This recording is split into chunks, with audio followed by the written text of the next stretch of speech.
Bumagsak ang kristal na chandelier sa gitna ng grand staircase kasabay ng sigaw ni Veronica del Rosario, at sa loob ng isang segundo, ang buong sala ng ancestral mansion sa Dasmariñas Village ay napuno ng basag na salamin, usok mula sa pumutok na wiring, at tunog ng takong na nagkakagulo sa marmol. "Luna, anak mo," sigaw ng isang kasambahay, paos ang boses sa takot, habang ang 5 taong gulang na si Mateo ay nakatayo sa dulo ng hagdan, nanginginig, may dugong dumadaloy mula sa gilid ng noo. Hindi agad nakakilos si Luna. Parang huminto ang hangin sa dibdib niya. Nakatitig lang siya sa biyenan niyang si Veronica, na nakahawak sa dibdib, nakaupo sa ibabang baitang ng hagdan, at ang mamahaling bestida nito ay may bahid ng abo at alikabok. Ngunit ang mga mata nito, malamig at buhay na buhay, ay hindi sa chandelier nakatingin. Nakatutok ang mga ito kay Luna, matalim, naninisi, halos nananakal. "Anong ginawa mo?" bulong ni Veronica, pero malinaw na malinaw iyon sa gitna ng kaguluhan. "Anong ginawa mo sa bahay ko?" Naputol ang tila pagkakatali ng mga paa ni Luna nang muling umiyak si Mateo. Agad siyang tumakbo, lumuhad sa matutulis na piraso ng kristal, at niyakap ang bata kahit kumiskis ang salamin sa balat ng palad niya. Mainit ang dugo ng anak niya. Mainit at totoo. "Mateo, look at me, baby, tingin ka kay mama. Breathe." Dahan-dahan lang. Nanginginig ang maliit na katawan nito, at ang puting polo nito para sa birthday dinner ni Veronica ay namumula sa may kwelyo. Sa paligid nila, nagkakandara pa ang mga katulong, may humihila ng fire extinguisher, may tumatawag sa driver, may umiiyak na parang sila ang naaksidente. Sa ibabaw ng lahat ng iyon ay ang amoy ng sunog na wire, imported perfume, at ginisang bawang mula sa kusina kung saan nakahanda ang handa para sa 70 kaarawan ng reyna ng bahay. Walang gagalaw. Utos ni Veronica, tumayo kahit nanginginig kunwari ang tuhod. "Nobody lives until I know what happened." Umangat ang mukha ni Luna, pawis na nakadikit sa sentido, buhok na kumawala sa maayos na pagkakatali. "Your apo is bleeding," sabi niya, mababa pero kumakaskes ang galit sa lalamunan. "Move. Hindi ka lalabas ng bahay na hanggat hindi malinaw sa akin kung bakit biglang bumigay ang chandelier matapos mong ipilit na palitan ang wiring last week." Bumigat ang katahimikan sa mismong pagitan nilang dalawa. Kahit ang mga kasambahay ay parang umurong ang hininga. Si Luna ang unang umiwas, hindi dahil natalo siya kundi dahil may anak siyang duguan sa bisig. "Ramon," sigaw niya sa driver, "dalhin mo ang sasakyan sa harap. Now." Sa labas ng mansion, ang dilim ng gabi ay may kintab sa ulan na kakasimula pa lang.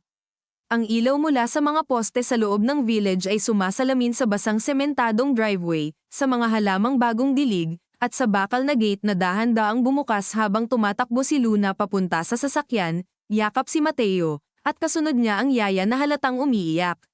Sa malayo, maririnig ang busina ng mga sasakyan sa EDSA, muffled at parang ibang mundo. Sa loob ng village, tahimik sana ang gabi para sa mga mayayaman, mga ilaw na dilaw at kalmadong aso sa likod ng matataas na bakod, pero sa gabing iyon, ang Del Rosario residence ay parang sugatang hayop na binuksan ang tiyan. Pagpasok sa sub, pinisil ni Luna ang sugat ni Mateo gamit ang table napkin mula sa dining hall. "Mama," mahina nitong sabi, nakapikit. "Did Lola push me?" Halos mawalan ng kulay ang mukha ni Luna. Hindi siya agad sumagot. Naramdaman niyang nanigas ang batok niya habang sa harap, sumisilip sa rearview mirror si Ramon, ngunit mabilis ding umiwas. "Baby, huwag ka munang magsalita. Save your energy." Pero nakita ko. Huminto ang bata, napapikit sa sakit. Sa loob ng sasakyan ay amoy leather, ulan, at dugo. Sa bawat preno, kumakabog ang kaba sa sikmura ni Luna. Noong una niyang naisip na baka may ginawa si Veronica, galit lang ang naramdaman niya. Pero nang manggaling na mismo iyon sa bibig ng anak niya, ibang klase ang lamig na gumapang sa gulugod niya. Tumawag ang cellphone niya. Si Adrian, asawa niya, anak ni Veronica, nasa Singapore para sa emergency board meeting ng Del Rosario Infrastructure Holdings. Kumurap ang pangalan nito sa screen na parang insulto. Sinagot niya, "Luna, what the hell happened? Mommy called. She said you tampered with the electrical system and now the house almost burned down." Hindi makapaniwala si Luna. Ilang segundo siyang hindi nakapagsalita. Tanging ulan sa bubong ng sasakyan at mahinang ungol ni Mateo ang maririnig. Adrian, sabi niya sa wakas, sobrang kontrolado ng boses niya na mas nakakatakot pakinggan, your son is bleeding beside me, and the first thing you say is that. Sa kabilang linya, suminghap ang lalaki, ngunit hindi rin nawalan ng pagiging maingat. Palagi na lang ganoon si Adrian. Palaging nasa gitna, palaging nagtitimbang kung sino ang kakampihan. I'm trying to understand the situation. Then understand this. Mateo asked me if your mother pushed him. Mabilis ang sumunod na katahimikan. Napakahaba, napakabigat, at napakalinaw. Luna, huwag ka munang gumawa ng conclusions, hindi conclusion ang tawag kapag mismong bata ang nagsabi. He's 5. He's in shock. Napapikit si Luna. Doon niya naramdaman ang unang tusok ng luma at pamilyar na sakitang pakiramdam na kahit anong mangyari, kailangan pa rin niyang patunayan na hindi siya ang may kasalanan. Hindi sapat na siya ang asawa. Hindi sapat na siya ang ina. Hindi sapat na siya ang ng charity foundation ng pamilya. Sa bahay na iyon, sa apelyidong iyon, lagi siyang outsider. Tawagan mo na lang kami pag ready ka ng maging ama, sabi niya, at pinatay ang tawag. Pagsapit nila sa emergency entrance ng Street, Isabel Medical Center sa Makati, sumalubong agad ang puting ilaw, amoy disinfectant, at mabilis na yabag ng mga nurse sa tiles. Umuulan pa rin sa labas.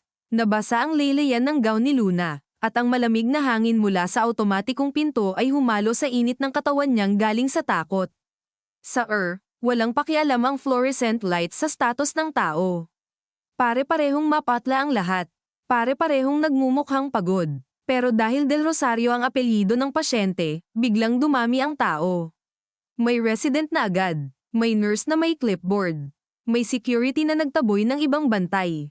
Possible concussion, laceration on the frontal scalp, sabi ng doktor habang ini-examine si Mateo. Ma'am, we need to do a court scan to rule out internal injury. Tumango si Luna kahit kumakabog ang sentido niya.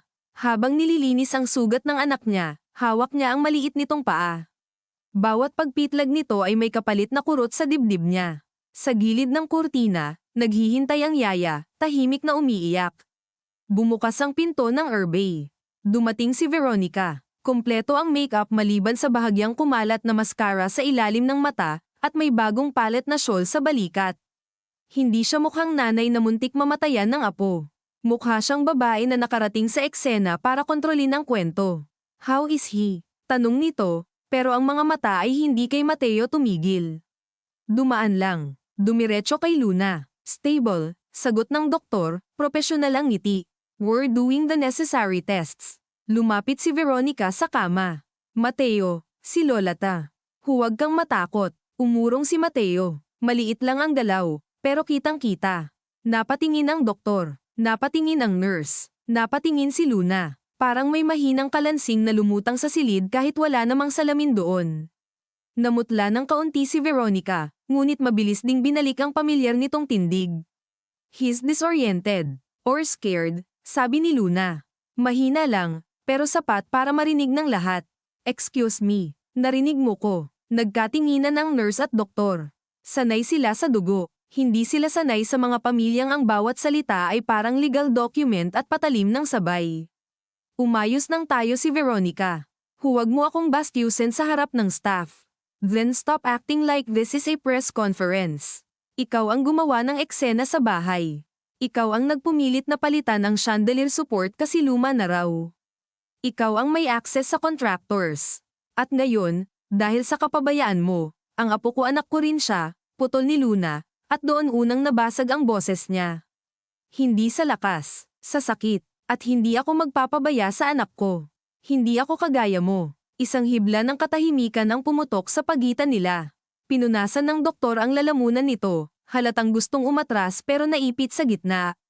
Si Veronica ang unang ngumiti, iyong ngiting walang init. Mag-ingat ka sa mga paratang mo, hiha.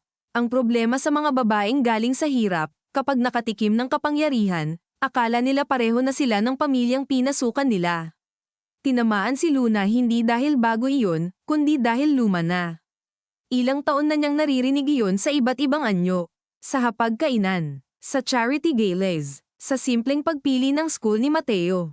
Sa bawat suggestion tungkol sa tamang asal, tamang damit, tamang tono.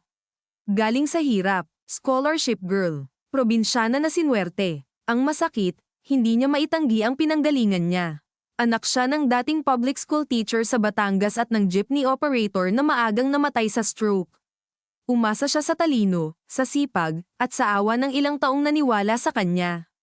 Kasama roon si Adrian noon.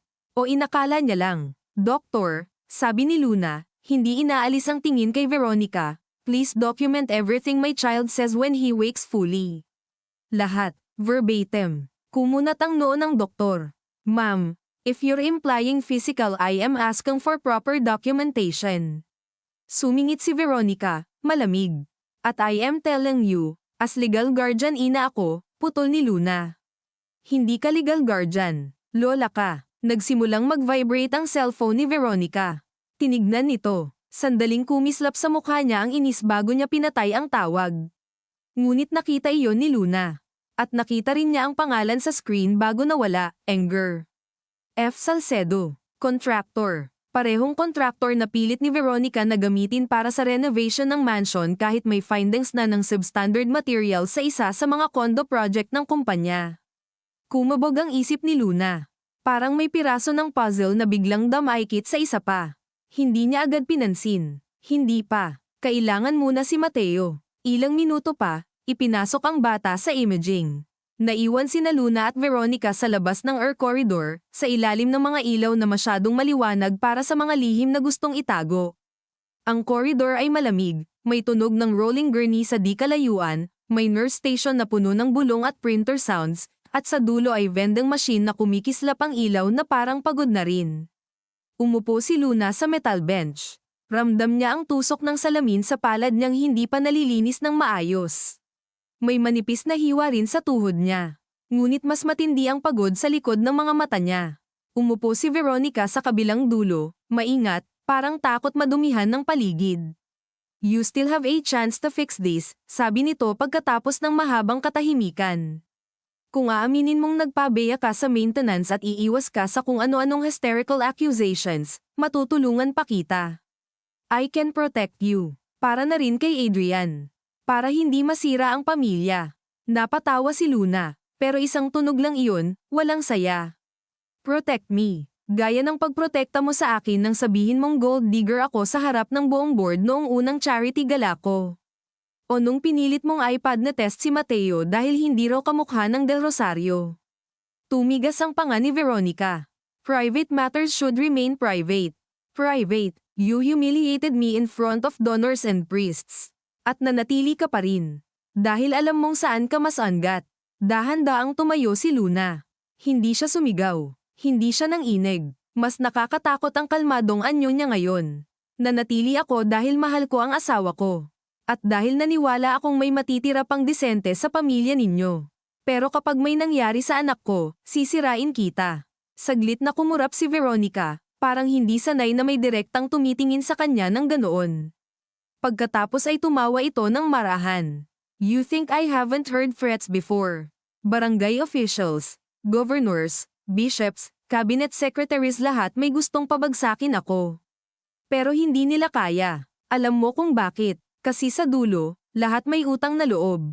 Lahat may kahinaan. Ikaw rin. Bago pa makasagot si Luna, dumating ang isang babaeng nakapantsot, basang-basa pa ang leleyan, humihingal na parang tumakbo mula parking. Si Attorney Celeste Ramos, dating law school classmate ni Luna at isa sa iilang hindi natakot sa Del Rosario name. Sorry, traffic from Ortigas, sabi nito, saka agad tinignan ang dalawa, inuunawa ang temperatura ng hangin. I came as soon as I heard. Who called you? Matalim na tanong ni Veronica. Ako, sagot ni Luna. Totoo at hindi totoo. Sa totoo, nakapag-text siya kay Celeste habang nasa court scan si Mateo, 2 salita lang, need you. Emergency. Lumapit si Celeste at bahagyang yumuko kay Veronica na may professional courtesy pero walang pagsunod. Ma'am Veronica, this is a hospital, not a courtroom. Minsan nagsisimula ang kaso sa mas tahimik na lugar, sagot ni Celeste. Humigpit ang pagkakakapit ni Veronica sa mamahaling handbag niya. Sa sandaling iyon, bumukas ang pinto ng imaging room. Lumabas ang nurse na may hawak na chart. Tumayo agad si Luna. How is my son? Court is clear for major bleed, ma'am, but the doctor wants observation overnight. Also, nag-aatubili ang nurse. Paglabas po niya sa scanner, medyo groggy pa siya, pero may binanggit siya. He kept saying, Lola said don't tell mama. Walang gumalaw. Kahit ang tunog ng printer sa nurse station ay tila lumayo. Ang mukha ni Veronica ay hindi agad nagbago. Iyon ang pinaka nakakatakot. 1 segundo, 2, 3. Sa kadahan-daang tumigas ang bawat linya sa mukha niya. A child in shock says many things, sabi niya. Ngunit sa unang pagkakataon ngayong gabi, hindi buo ang kapit ng boses niya. Nilapitan siya ni Celeste, hindi agresibo ngunit eksakto. Then you won't mind if we request immediate preservation of CCTV from the mansion, call logs from household staff, and contractor records related to the chandelier installation. Natahimik si Veronica. Sa wakas, may crack. Maliit, pero naroon. Lumapit si Luna, bawat hakbang ay mabagal, bawat salita ay parang inilalagay sa altar bago ihain. Hindi ko pa alam ang buong nangyari. Hindi ko pa alam kung aksidente ba yun, kapabayaan, o may tinatago kang mas malala. Pero simula ngayong gabi, hindi mo na ako mapapatahimik gamit ang hiya, apelyido, o utang na loob. Sa dulo ng koridor, bumukas ang elevator. Lumabas si Adrian, gusot ang buhok, hindi pa napapalitan ang long-sleeved shirt mula sa biyahe, hawak ang phone at passport wallet, at sa mukha niya ay ang hitsura ng lalaking dumating ng huli sa sakuna ngunit umaasang kaya pa niyang ayusin sa boses lang. Tumingin siya sa ina niya. Tumingin siya kay Luna. Tapos sa wakas, sa pinto kung nasaan ang anak nila. What happened? Tanong niya, paus. Humarap sa kanya si Luna, duguan pa ang palad, pagod ang mga mata, ngunit unang beses sa matagal na panahon ay wala ng bakas ng pagsusumamo sa mukha niya. Tanungin mo ang nanay mo, sabi niya. At pagtapos ka na, magdesisyon ka kung sino ang pagsisinungalingan mo ko, ang anak mo, o ang sarili mo. Napatigil si Adrian sa mismong gitna ng koridor, parang may hamatak sa talampakan niya pababa sa malamig na tiles, at sa loob ng ilang segundo ay hindi niya mahanap kung saan niya ilalagay ang mga mata niya. Sa ina niyang tuwid ang likod kahit halatang nawawala na ang pasensya, sa asawa niyang may dugo pa sa kamay at tuhod pero mas matalim kaysa kailanman, o sa saradong pinto kung saan inoobserbahan ang anak nilang 5 taong gulang, sa ospital, lahat ng ilaw ay pantay na walang kinikilingan, pero sa sandaling iyon, pakiramdam ni Adrian ay may spotlight na nakatutok sa kahinaan niyang matagal na niyang pinipilit tawaging diplomacy. Anong ibig mong sabihin? Tanong niya kay Luna. Ngunit kulang sa tapang ang boses niya, at alam niya agad iyon. Hindi siya sinagot agad ni Luna. Tumingin muna ito sa kamay niyang sugatan, sa kadahan-daang pinunasan ng tisyo na inabot ni Attorney Celeste ang gilid ng palad niya, para bang kailangang maibalik muna niya sa ayos ang sariling katawan bago niya harapin ang susunod na pagguho. I mean, sabi niya sa wakas, bawat salita ay malinaw at malamig, your mother was at the scene, your son is scared of her, and a nurse just heard him say, Lola said don't tell mama. Ikaw na ang magdugtong. Namutla si Adrian. Napakaliit lang ng galaw, pero nakita iyon ni Veronica. Sa isang iglap ay nagbago ang timpla ng hangin sa paligid nito. Adrian, sabi niya, at ang paggamit niya ng buong pangalan ng anak ay may kasamang matandang autoridad, you know better than to feed hysteria. The child is traumatized. Luna is weaponizing the situation because she's embarrassed by her negligence. Negligence. Ulit ni Celeste, bahagyang tumaas ang kilay. Strong word. Good. Mas madaling humawak ng defamation kapag precise. Huwag mo akong takutin sa legal jargon, sagot ni Veronica, hindi man lang lumingon ng buo. I have lawyers older and sharper than you. At marami sa kanila ang pinapasweldo ng kumpanya ng anak mo. Hindi ng katotohanan, sagot ni Celeste. Sa di kalayuan, may dumaan na orderly na may hinihilang portable oxygen tank, kumalansang ang bakal sa sahig, may batang umuubo sa kabilang bay, may lalaking nakasandal sa pader habang nakatitig sa race 8 niya na parang doon nakasulat kung maliligtas ang pamilya niya o hindi. Sa loob ng ordinaryong pagod ng ospital, ang pamilyang Del Rosario ay mistulang ibang uri ng sakit, mas tahimik pero mas nakakahawa. Niluwagan ni Adrian ang pagkakakapit sa phone niya. Basa pa ang cuffs ng polo niya mula sa ulan.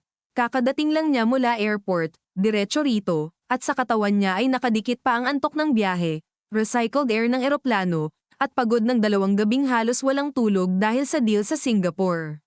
Ngunit sa ilalim ng lahat ng iyon, unti-unting umaangat ang mas matandang pakiramdam, iyong pakiramdam na bata siya ulit, nakatayo sa harap ng ina niyang hindi kailanman sumisigaw ng walang dahilan, at alam niyang kahit anong sabihin niya ay may katapat na kwento ang babaeng iyon.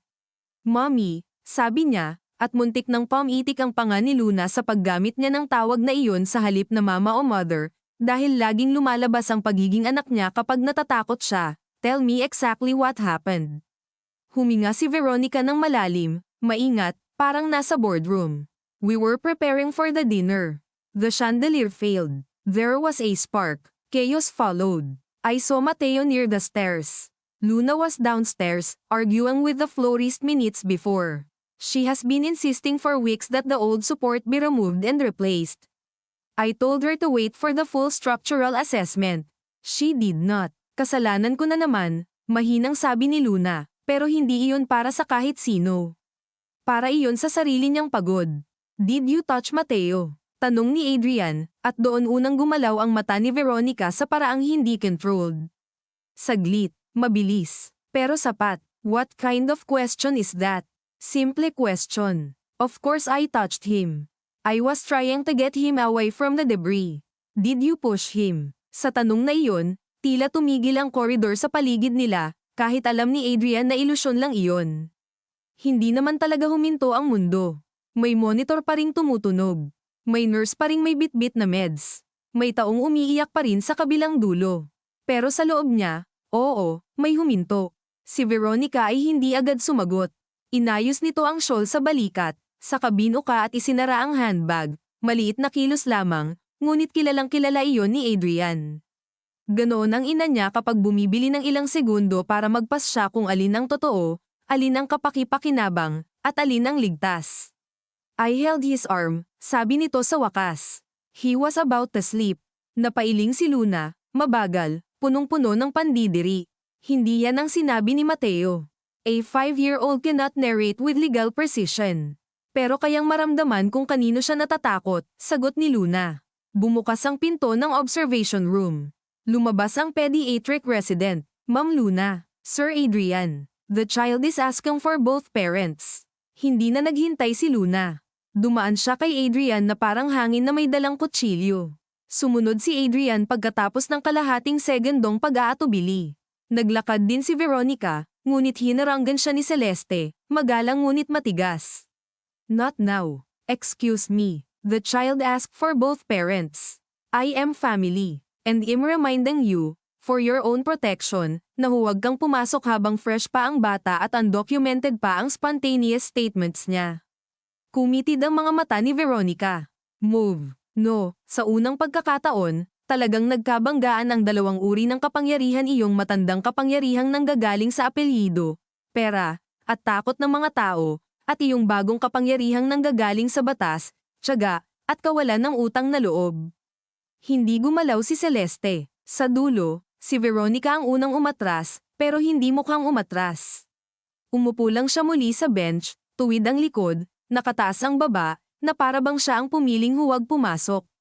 Sa loob ng observation room, mas mahina ang ilaw. May amoy ng alcohol swab, warm plastic, at manipis na kumot na bagong labas sa warmang cabinet.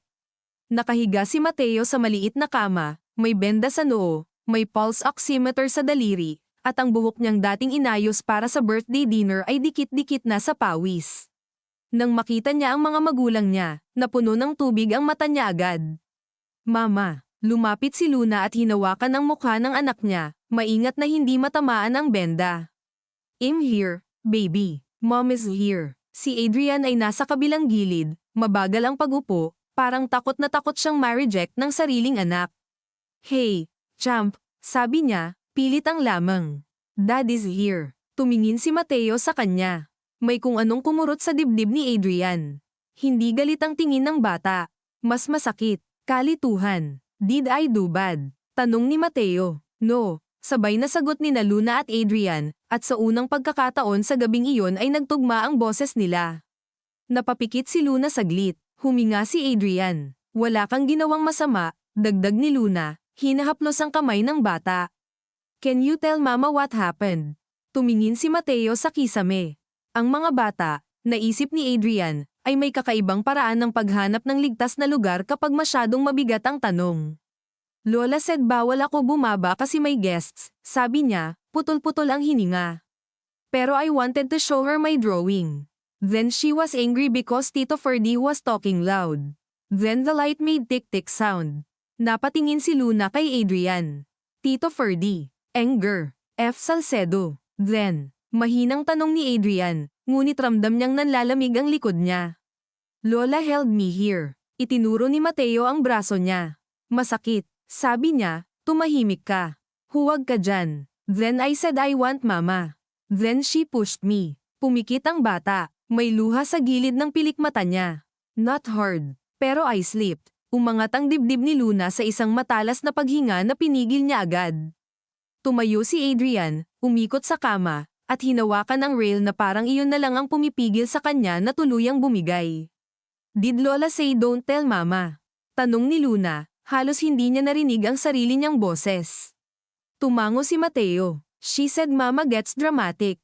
She said if I tell, daddy will be angry at mama again. Parang may mabigat na bagay na ibinagsak sa sikmura ni Adrian. Hindi dahil bago ang linyang iyon, kundi dahil totoo, hindi lang sa gabing ito. Sa maraming taon, ilang beses nang nangyari na may gusot, may alingas-ngas, may insultong binitiwan ng ina niya, at sa dulo, si Luna ang natatawag niyang please understand dahil mas madali itong pakiusapan kaysa kontrahin ang babaeng bumuo sa buong sistema ng buhay niya. Ramdam niya ang bigat ng sariling katahimikan sa mga nagdaang taon, at biglang ang bawat compromise na tinawag niyang pagiging practical ay nagmukhang duwag. Daddy, tawag ni Mateo, nanginginig ang bibig. Yumuko si Adrian agad. I'm here. Don't let Lola be mad. Hinawakan ni Adrian ang maliit na kamay ng anak niya at doon, sa ilalim ng maputlang ilaw at tunog ng monitor, naramdaman niyang may pumuputok na luma sa loob niya.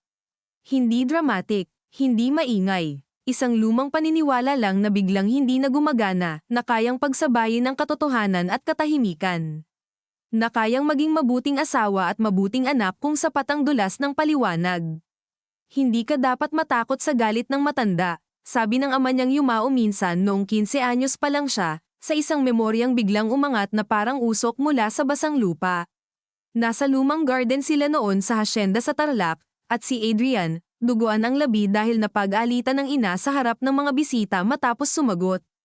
Takot ka lang kasi siya ang may pera, may boses, may kontrol. Pero tandaan mo, anak, may mga taong pinapakain mo ang kapangyarihan sa tuwing nananahimik ka. Noon, bata pa siya at akala niya simpleng tampuhan lang iyon ng mag-asawa. Pagkalipas ng ilang taon, pumanaw ang ama niya, naiwan ang kumpanya kay Veronica, at natutunan ni Adrian na ang katahimikan ay may sweldo, may bahay, may protection. Ngayon, sa harap ng sariling anak, ibang halaga na ang bayad. Mateo, sabi niya, at nagulat si Luna sa tunog ng boses niya, dahil wala roong pag-iwas, listen to daddy. Wala kang kasalanan. Hindi kita pababayaan. Hindi kita hahayaan. Tumingin si Luna sa asawa niya. Minsan na niya itong narinig magsalita ng may paninindigan noong hindi pa sila kasal, noong nag-away sila ng dean sa Ateneo dahil sa scholarship issue ni Luna, noong sinabi ni Adrian na hindi sukatan ang apelyido sa dangal ng tao. Matagal na panahon na ang lumipas mula noon. Halos hindi na niya maalala ang lalaking iyon. Ngunit sa gabing ito, may bakas. Lumabas muna si Luna para kausapin ang doktor tungkol sa observation orders at pain control.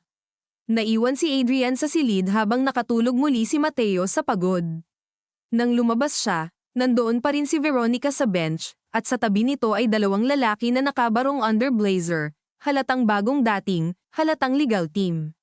Tumingin si Celeste kay Adrian, sinusukat kung sino ang lalabas sa pintuan, anak ba o ama.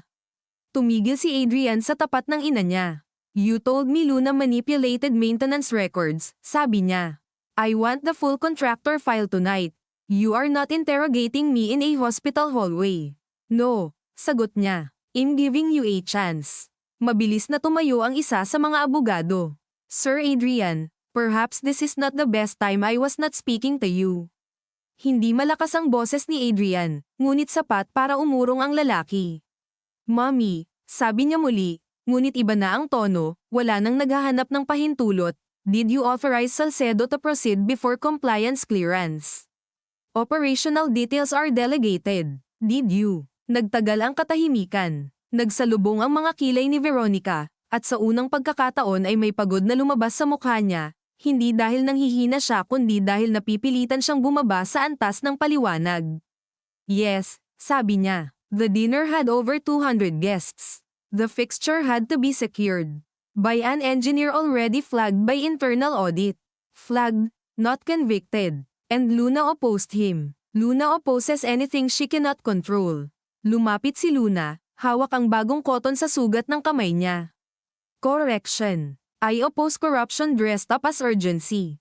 Big words from someone who still forgets where she came from. Mas kabisado ko nga kung saan ako galing. Ikaw ang hindi marunong lumingon sa dinadaanan mo. Kumislat ang panga ni Veronica. Lahat kayo nakikinabang sa pangalan ko. Even that child is in the best school because I stopped, putol ni Adrian. Napatingin lahat sa kanya. Hindi siya sumigaw. Mas nakakagulat iyon. Don't ever talk about my son as if he is one of your assets. Excuse me, you heard me. Huminga si Veronica ng mabigat. So ito na. Pumipili ka na ng kampo dahil sa delirious statement ng bata at sa sugatang pride ng asawa mo. Hindi pride ang sugat niya, sagot ni Adrian. Years yun. Napailing si Veronica, tila hindi makapaniwala. Lahat ng ginawa ko para manatiling buo ang pamilya, ang kumpanya, ang pangalan ng anak ko.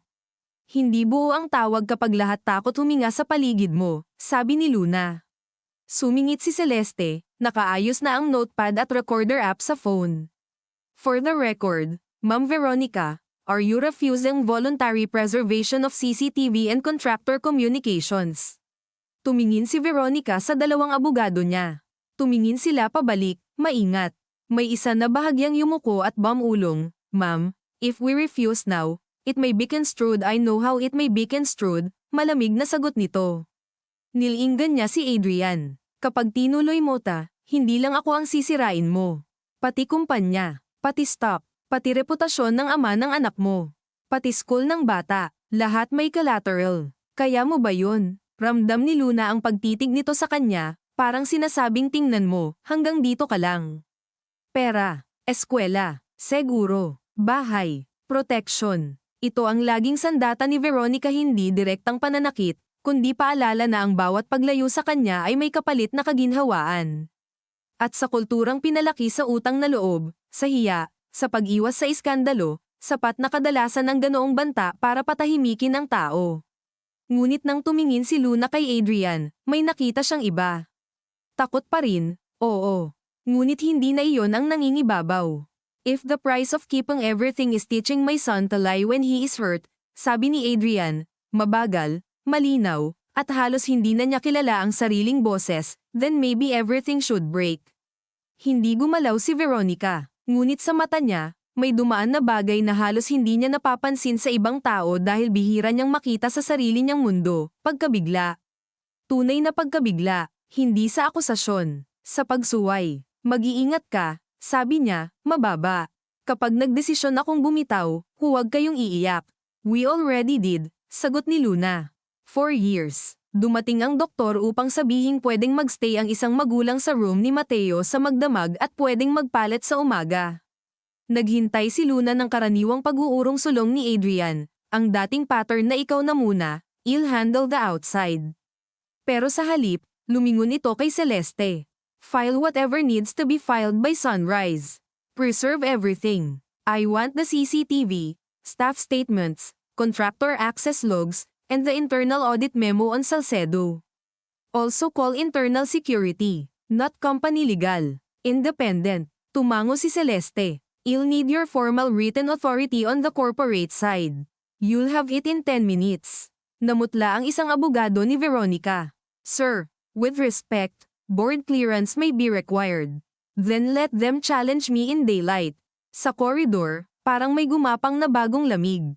Hindi pa ito tagumpay. Malayo. Alam iyon ni Luna. Alam iyon ni Adrian. Ang bawat salitang binitiwan niya ngayong gabi ay may kasunod na digmaan sa boardroom, sa media, sa loob ng extended family, sa sariling konsensya niyang matagal ng sinanay na umiwas. Ngunit may isang bagay nang hindi maibabalik, narinig na ng ina niya ang tono ng anak na hindi na yumuyuko. Lumapit si Veronica sa kanya hanggang halos magkapantay ang mukha nila. Amoy ni Adrian ang pamilyar nitong pabango, mamahalin at matalim. Amoy pagkabata, debut, graduation, wake ng ama niya, mga reunion na puno ng plastikan at biyaya. Kapag pinahiya mo ako, bulong nito, hindi lang ako ang mawawala sa'yo. Pati lahat ng taong kumakain dahil sa atin. Pumikit si Adrian sandali. Napakalupit ng linyang iyon dahil hindi ito ganap na kasinungalingan. Maraming pamilya ang nakaasa sa negosyo nila. Maraming empleyado, maraming proyekto, maraming lungsod na may kontrata. Sa Pilipinas, bihirang personal lang ang personal kapag ang kapangyarihan ay minana at pinalaki. Laging may nadadamay, laging may komunidad na ginagawang panangga ang kabuhayan. Kaya nga dapat mas maingat ka, sagot niya, at umatras ng isang hakbang. Dahil alam mo ang bigat ng bawat abuso. Hindi na sumagot si Veronica. Tumingin lang ito kay Luna, matagal, malamig, at sa unang pagkakataon ay hindi simpleng pangmamaliit ang nasa tingin nito. May halo ng puot at pagkilala. Parang ngayon lang talaga siya naniwalang ang manugang na ilang taon niyang nilate at dinisiplina sa pamamagitan ng hiya ay pwede palang maging dahilan ng pagbitak ng sarili niyang trono. Dahan-dahan siyang tumalikod. Sumunod ang dalawang abogado. Habang papalayo siya sa koridor, tuwid ang likod at kontrolado pa rin ang bawat hakbang, ngunit nakita ni Luna ang bahagyang panginginig ng kamay nitong nakakapit sa handbag. Maliit, halos wala, pero naroon. Naiwan sina Luna, Adrian, at Celeste sa ilalim ng sobrang liwanag ng ospital. Ilang segundo, walang nagsalita. Sa wakas, si Celeste ang unang huminga ng malalim. This is the part where all hell usually begins. Matagal nang nagsimula, sabi ni Luna, nakatingin sa elevator kung saan nawala si Veronica. Lumapit si Adrian sa kanya, ngunit hindi agad humawak. Luna, isang salita lang iyon, pero puno ng mga taon nang hindi nasabi ng tama.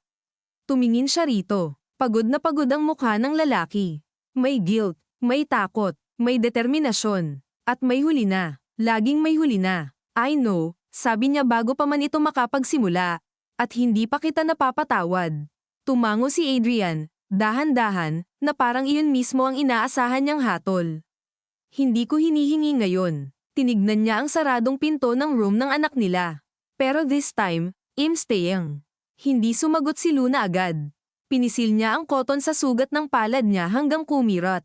Sa dulo ng koridor, muling bumuhos ang ulan sa labas. Maririnig sa salaming dingding na parang mahinang palakpak ng kalangitan sa isang desisyong matagal ng overdue. Then stay, sabi niya sa wakas. At tingnan natin kung kaya mo kapag wala ng silbi ang katahimikan. Nanginig ang panga ni Luna sa narinig, hindi dahil naniwala siyang sapat na ang sinabi ni Adrian para burahin ang lahat, kundi dahil mas mapanganib ang mga pangakong dumarating lang kapag may dugo ng tumulo at may bata nang natutong matakot sa loob ng sariling pamilya. Tumingin siya kay Celeste. At sa tahimik na pag-angat ng kilay ng kaibigan niya ay malinaw ang paalala, huwag malusod dahil lang may isang tamang desisyon na naihabol ng huli. I'll start the paperwork downstairs, sabi ni Celeste, binabasa ang pagitan nilang mag-asawa nang hindi nakikialam sa hindi pa handang pag-usapan. I need dates, access names, household roster, and the internal audit trail. Adrian, send me your written authority before anyone from legal gets creative. You'll have it, sagot ni Adrian. Tumango si Celeste kay Luna, mas malambot ang tingin. Get your hand cleaned properly. Hindi pwedeng ikaw ang susunod na pasyente. Pagkaalis nito, parang mas lumawak ang koridor at mas lumino ang pagod. Sa nurse station, may 3 staff na nag-uusap sa mahihinang boses, sinusubukang maging discreet ngunit paminsan-minsang sumusulyap pa rin sa direksyon nila, sanay ang mga ospital sa mayayamang pamilyang may sariling drama. Pero may kakaibang bigat ang katahimikang kasunod ng isang ina na lumabas ng ospital na hindi umiiyak, at isang anak na hindi sumunod. Ibinaba ni Luna ang tingin sa kamay niya. Ang koton ay bahagya ng namumula ulit. Napansin niyo ni Adrian. Let me see. Hindi kailangan. Luna, ang kailangan ko, matulog ang anak ko nang hindi nanginginig. Ngunit nang subukan niyang ipihit ang takip ng bottled water na nasa maliit na counter malapit sa room, nanginig ang daliri niya sa sakit at hindi niya nabuksan.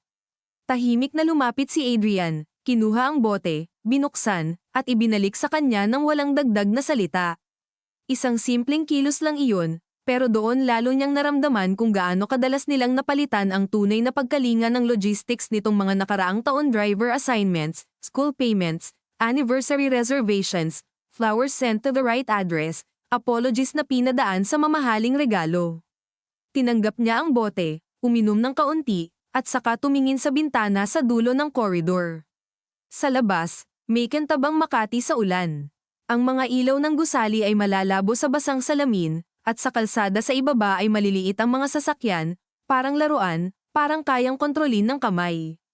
Ngunit alam niyang hindi ganoon. Wala nang kontrolado. Bumukas ang pinto ng silid ni Mateo at sumilip ang nurse. Pwede pong isa muna sa loob habang ina-adjust namin ang meds.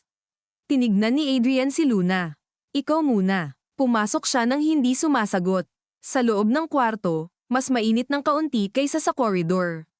May lowham ang air conditioning, may mahinang ilaw sa itaas ng headboard, at sa side table ay ang paper cup na may diluted apple juice na hindi ginalaw ni Mateo. Humimbing na ulit ang bata, ngunit kahit sa tulog ay bahagyang nakakunot ang noo niya, na para bang may natirang bakas ang takot sa kalamnan. Umupo si Luna sa tabi ng kama at maingat na hinaplos ang buhok ng anak niya. Iniiwasan ang benda. Noong ipinanganak si Mateo sa private wing ng parehong ospital 5 taon na ang nakalipas, nakatayo rin siya sa ganoong ilaw, sa ganoong lamig, hawak ang napakaliit na kamay ng bata, at nangako sa sarili na kahit gaano kay Aman, kay Kot, o kagulo ang pamilyang pinasok niya, hindi niya hahayaang kainin ng sistema ang anak niya. Ngunit ang mga pangako ng mga ina ay hindi laging nilalabag sa malalaking pagkakamali. Minsan unti-unti itong binabawasan ng mga kompromisoisang family dinner na tiniis, isang insultong pinalampas, isang pagkakataong hindi siya umalis dahil iniisip niyang baka mas lumala kung wala siya. Sa tabi ng kama, may maliit na upuan na may synthetic leather seat. Minsan na itong napilis at tinakpan ng maayos na tape. Doon siya umupo at doon, sa pinakaordinaryong detalye, naramdaman niya ang pagod na matagal na niyang hindi inaamin. Hindi lang pagod bilang asawa. Pagod bilang taong paulit-ulit pinipiling maging disente sa lugar na ginagawang kahinaan ang lisensya. Sumilip muli ang nurse. Ma'am, need po naming linisin yung cuts ninyo. Sandali lang. Tumingin si Luna kay Mateo, saka tumango. Dinala siya sa maliit na treatment nook sa labas lamang ng room, hiwalay ng manipis na partition.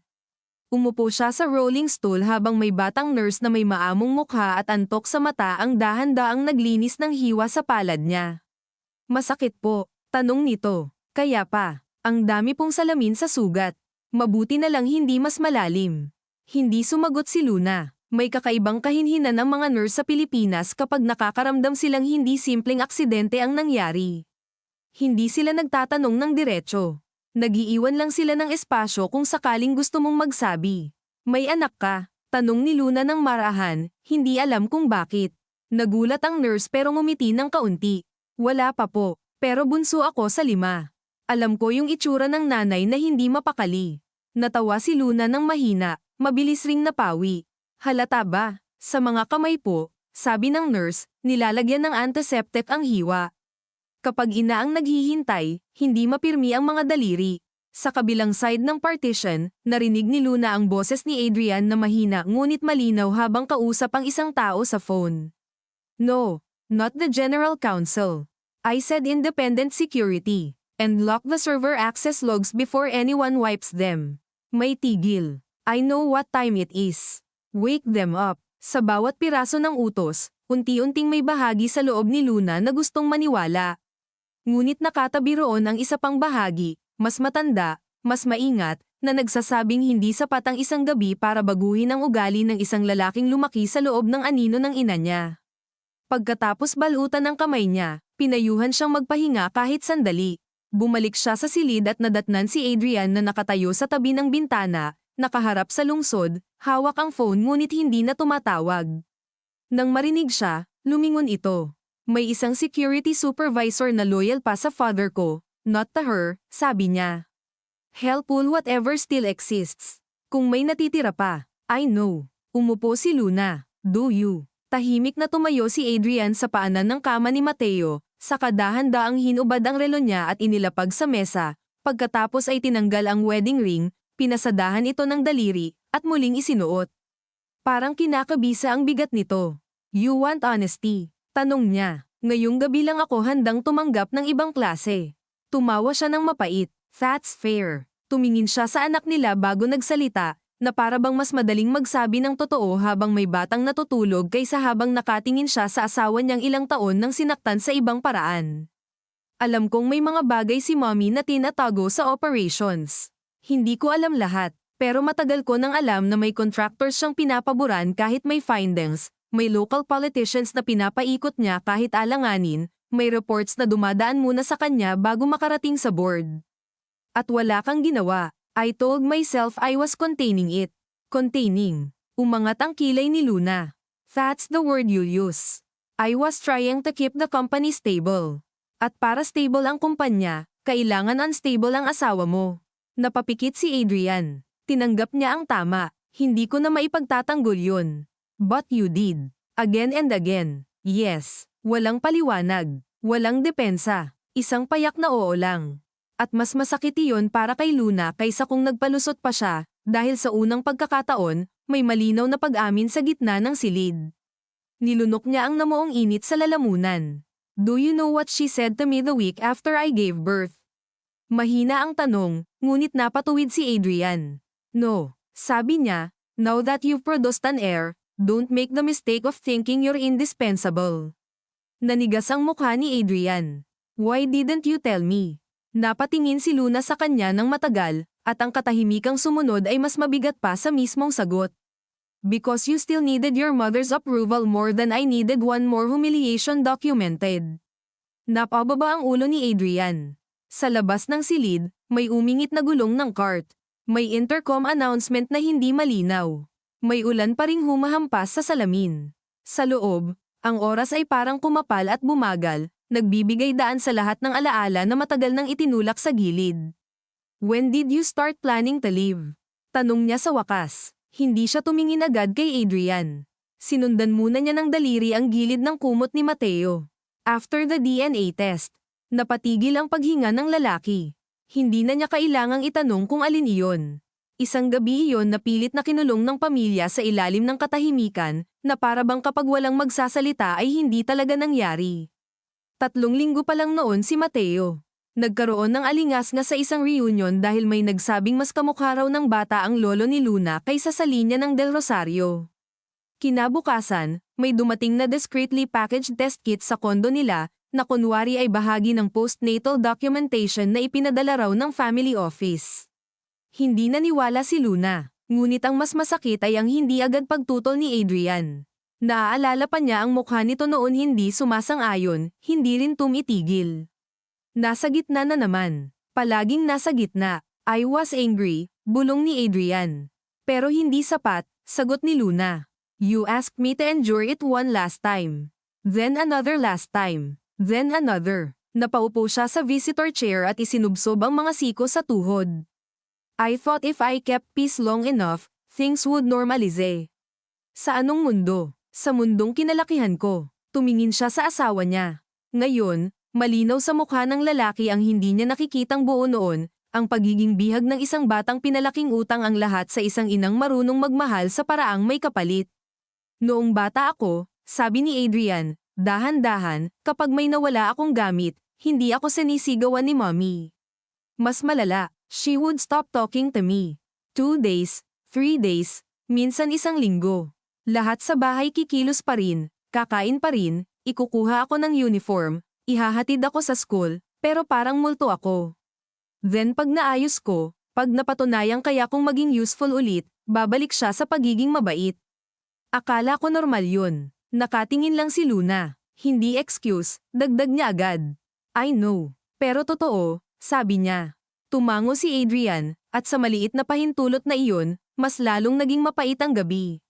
Dahil kapag nakita mo na ang sugat ng isang tao, hindi na ganoon kadaling kamuhian siya ng simple, pero hindi rin ibig sabihin noon ay ligtas ka na sa pinsalang nagawa niya. Nag-vibrate ang phone ni Adrian. Tiningnan niya ang mensahe, at bahagyang nagbago ang kulay ng mukha niya. What? Tanong ni Luna. The main hallway CCTV from the house has a 9-minute gap. Hindi na niya kinailangang magtanong kung kailan. Alam nila pareho. System failure. Tanong niya, ngunit ang tono ay hindi tanong. That's what the initial note says. Convenient. Too convenient. Tumayo si Adrian at muling tumawag. Habang hinihintay ang sagot, naglakad siya palapit sa pinto, saka pabalik, mabagal ngunit hindi mapirmi. Who had access to the server room? Tanong niya sa kabilang linya. Tigilan. No, don't give me job titles. Give me names. Isa pang tigil. Wake the ithead. And find out if the backup mirrored the cloud before the gap. Ibinaba niya ang tawag at napahawak sa batok. May backup daw na delayed upload kapag mataas ang bandwidth use. Well, no, in an hour. Kung hindi pa nabubura, I know. Humiga ng bahagyang gumalaw si Mateo at napasinghap sa tulog. Agad na lumapit si Luna, hinaplos ang dibdib nito hanggang kumalma. Mama, bulong ng bata, hindi nagigising ng buo.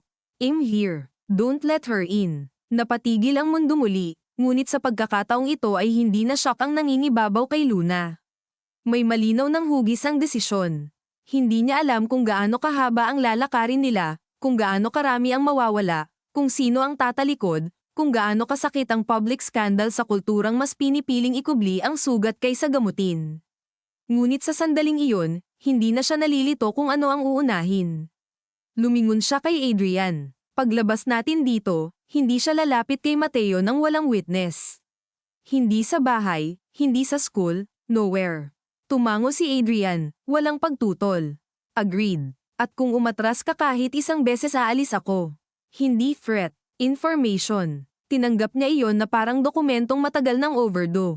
Understood. Sa labas ng silid, muling bumukas ang pinto at pumasok si Celeste, bahagyang basa ang buhok sa may sentido, may stapled form sa kamay at takeout coffee na hindi na mainit.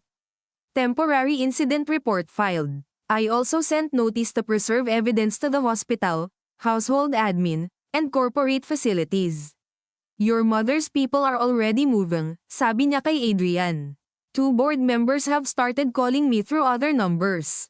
They smell risk. Let them. They will not stay neutral. I'm not asking them ta. Inabot ni Celeste ang isang tasa kay Luna. Sugar-free. Baka hindi mo maalala kung kailan ka huling uminom ng kahit ano maliban sa galit. Tinanggap iyon ni Luna at, sa kabila ng lahat, halos mapangiti. Thanks. Tumingin si Celeste sa natutulog na si Mateo, saka ibinaba ang boses. One more thing. Yaya Nena wants to talk. She's terrified. Apparently she saw something before the chandelier fell, but household admin has been calling her non-stop. Sumikip ang sikmura ni Luna. Where is she? Sa chapel sa 2nd floor. Ayaw niyang sa corridor. Baka raw may makakita. Siyempre, naisip ni Luna. Sa Pilipinas, kahit ang katotohanan, gustong magtago muna sa kapilya bago magsalita. Tumingin siya kay Adrian. I'll go, sabi nito. No, mabilis na sagot ni Luna. Ako ang kakausapin niya. Mas takot siya sa mundo niyo. Tinanggap iyon ni Adrian nang walang laban. Then I'm coming, but I'll stay outside the door. Saglit siyang nag-isip, saka tumango. Uminom siya ng isang lagok ng malamig na kape, naramdaman ang pait na tumama sa dila at sikmura, at tumayo.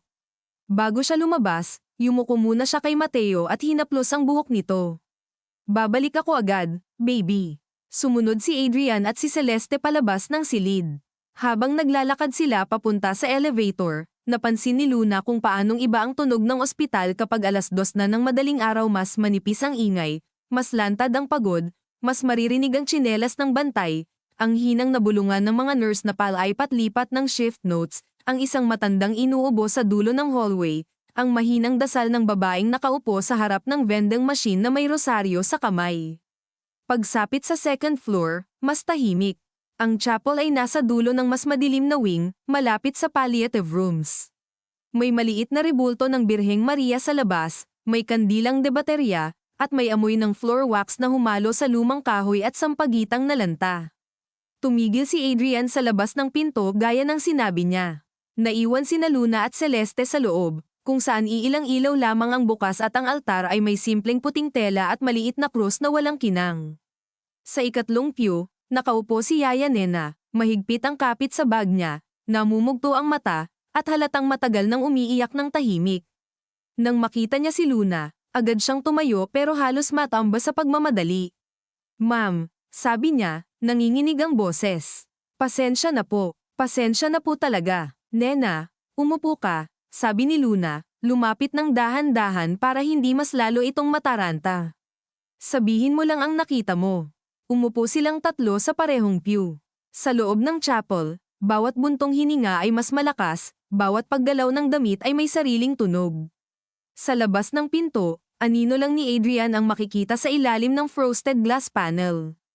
Pinunasan ni Nena ang ilong niya gamit ang panyo.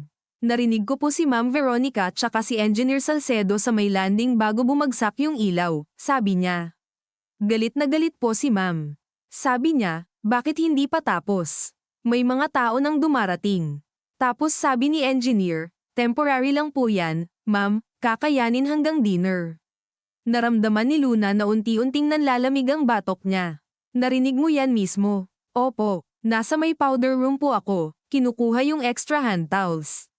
Tapos maya-maya po, nakita ko si Sir Mateo na papunta sa hagdan.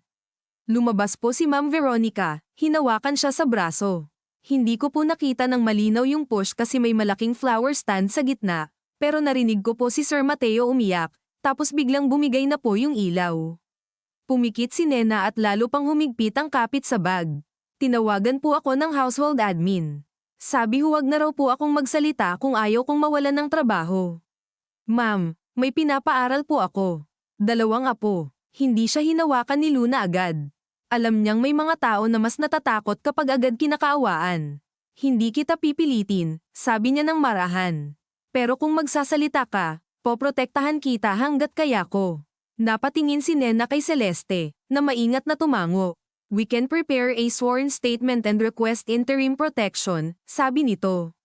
Hindi perfect ang system, pero mas may laban ka kaysa kung mag-isa ka. Humagulhol ng mahina si Nena, mabilis ding pinigilan, marahil dahil sanay ang mga katulong na ilihim pati pag-iyak nila. Ayoko na pong bumalik sa bahay na yun. Napapikit si Luna. Sa 4 na salitang iyon, mas marami siyang narinig kaysa sa simpleng takot. May bahay talagang nakakatayo pa rin kahit matagal nang wala ng tahanan sa loob. Hindi ka muna babalik, sabi niya. Sa labas ng chapel, may narinig silang mabilis na yabag. Bumukas ang pinto ng bahagya at sumilip si Adrian, matigas ang mukha. The cloud backup came through, sabi niya, at ang boses niya ay mababa ngunit may bakal. There's no footage of the gap. But there is audio from the service corridor 2 minutes before the fall. Tumingin siya kay Luna, saka kay Yaya Nena. And you can hear my mother say, if this collapses after the guests leave, fine. Just make sure it holds now. Walang nagsalita agad. Sa loob ng maliit na chapel, ang katahimikan ay hindi na banal kundi mabigat, parang may bagong bangkay na inilapag sa gitna nila at wala pang gustong magsabing patay na nga. Si Yaya Nena ang unang napahawak sa dibdib. Ang panyo niya ay nadulas sa kandanggan, at si Celeste ay dahan-daang isinara ang binder niyang dala, hindi dahil tapos na sila kundi dahil sa ilang sandali, wala munang dokumentong kayang pantayan ang bigat ng aktwal na narinig. Nakatingin lang si Luna kay Adrian. Hindi siya kumurap, hindi siya huminga ng malalim. Pakiramdam niya, kapag gumawa siya ng kahit anong masyadong malaking galaw, baka tuluyang mabasag ang natitirang pigil sa loob niya. You heard it yourself. Tanong niya sa wakas, at kahit kontrolado ang boses niya ay ramdam ni Adrian ang panginginig sa pinakailalim nito, gaya ng bakal na tinatamaan ng malamig na tubig pagkatapos ilubog sa apoy. Tumango siya. I had the file duplicated to 2 devices before I called. The timestamp matches the missing visual window. There's background movement, metal sounds, Salcedo saying, Ma'am, delikado po kung hindi ma-reinforce ng buo, then her voice. Huminto siya, nilunok ang bigat sa lalamunan. Then that line. Napasandal si Luna sa matigas na kahoy ng pew. Sa likod ng mga mata niya, sunod-sunod na bumukas ang mga alaala hindi dramatic, hindi cinematic, kundi iyong maliliit na sandaling matagal na niyang idinikit sa isa't isa para mabuo ang masakit na hulma ni Veronica, ang pamimilit nitong ituloy ang party kahit may bagyo, ang pagsasabing just make it work sa mga tao na para bang ang mga tao ay extension lang ng mga kagamitan sa bahay, ang pagtabi nito sa minor risk kung makakapaghatid naman ng maayos na imahe sa harap ng bisita. Ngunit kahit kilala na niya ang ugali ng biyenan niya, May ibang klase ng bangis ang pagdinig na handa nitong ipagsapalaran ang kaligtasan ng lahat para sa isang gabi ng pagpapakitang tao. At mas mabigat pa roon ang isa pang katotohanan na pilit na humahabol sa isip niya, kung hindi nadulas si Mateo, kung hindi ito nagsalita, kung bumigay ang chandelier makalipas ang 1 oras kapag puno na ng tao ang sala, ilang buhay pa kaya ang nadamay. Ma'am, mahinang sabi ni Nena, nanginginig ang kamay. Kasalanan ko rin po ba? Dapat po ba nagsabi ako agad? Lumingon si Luna sa kanya at doon niya naramdaman ang pagbalik ng sariling katawan sa kasalukuyan. Hindi pwedeng lunurin siya ng galit ngayon. Marami pang kailangang gawin. Hindi, sabi niya agad, at sa salitang iyon ay inilagay niya ang lahat ng lambot na kaya niyang ipunin. Ang may kasalanan, yung gumawa at nagtago. Hindi yung natakot. Napayuko si Nena at tahimik na umiyak, nanginginig ang balikat habang pinipigilan ang tunog. Sa Pilipinas, naisip ni Luna, may buong uri ng mga babae na sinanay para mabuhay sa pagitan ng awa at takot, mga yaya, kasambahay, sekretarya, district nurses, public school teachers, mga babaeng alam ang totoo pero laging unang tinatanong kung bakit hindi sila nagsalita, na para bang ang sistema ng kapangyarihan ay hindi mismo idinisenyo para patahimikin sila. Kailangan nating umalis dito, sabi ni Celeste, bumalik sa propesyonal na timpla ngunit mas mababa ang boses. Not from the hospital, from this open space. Once that audio starts moving, hindi na lang family issue ta. Evidence na ta. Adrian, secure your chain of custody. Luna, we need Nina's statement before anyone reaches her again. Tumango si Adrian. There's an unused consult room on this floor. I'll ask security to clear it. Hindi siya agad umalis. Nakatingin pa rin siya kay Luna, naghihintay marahil ng anumang indikasyon kung may karapatan ba siyang kumilos sa tabi niya o kung isa lang siyang mensahero ng isa pang pagkakanulo.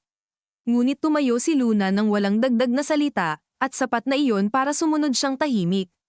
Sa hallway ng second floor, mas malamlam ang ilaw kaysa sa May mga pinto ng private rooms na sarado, may ilan na may maliit na ilaw sa ilalim, at sa bawat ilang hakbang ay may framed religious art na ginawang pampakalma sa mga pamilya ng mga pasyente.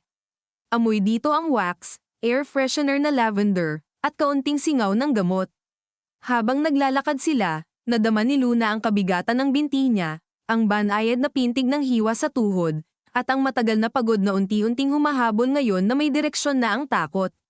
Nilinggan niya si Adrian habang nauna ito ng kaunti para kausapin ang guard sa dulo.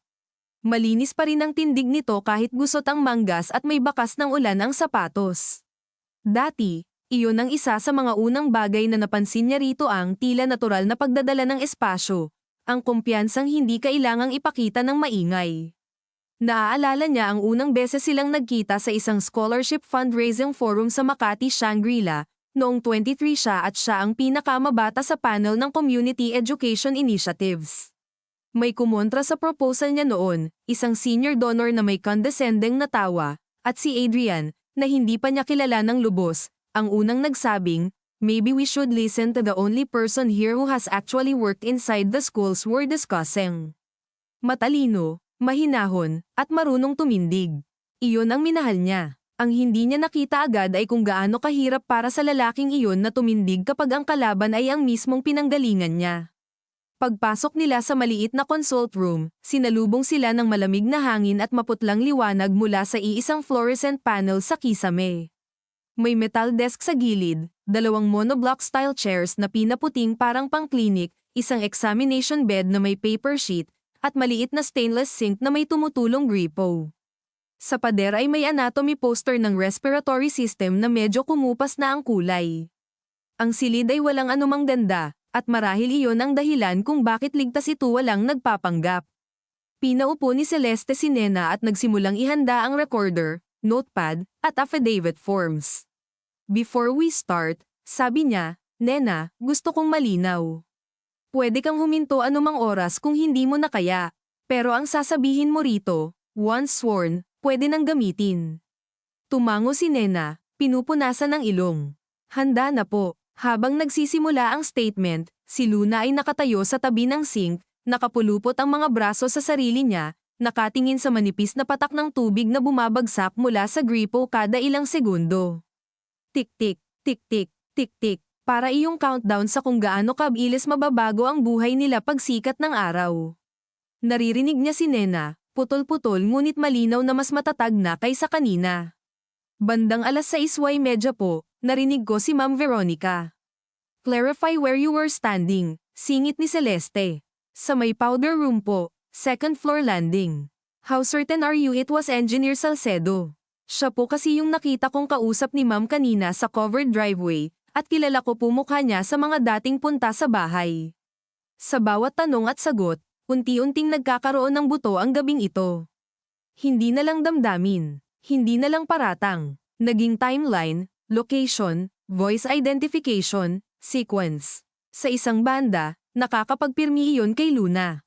Sa kabilang banda, mas pinapalinaw nito kung gaano kalapit sa sakuna ang lahat. There will be retaliation, sabi ni Adrian ng mahina, nakatayo malapit sa pinto. Hindi malinaw kung para kay Luna ba iyon o sa sarili niya. Of course there will, sagot ni Luna nang hindi lumilingon. Ang tanong lang, sino ang unang luluhod? Natahimik siya, saka lumapit ng kaunti. Board meets at 8:30. Once the audio circulates, some will back me, some will back her, most will protect themselves. At ikaw? Ngumiti siya nang walang saya. I'm trying to figure out whether I'm protecting my son, my wife, the company, or the last decent part of me. Tumingin sa kanya si Luna. Hindi mo pwedeng pagsabayin lahat. I know. Talaga ba? Sumikip ang panga ni Adrian, ngunit hindi siya umatras. No, hindi ko pa talaga alam kung paano. Pero hindi na ako babalik sa dati. Madali yang sabihin sa madaling araw. Mas mahirap gawin sa umaga.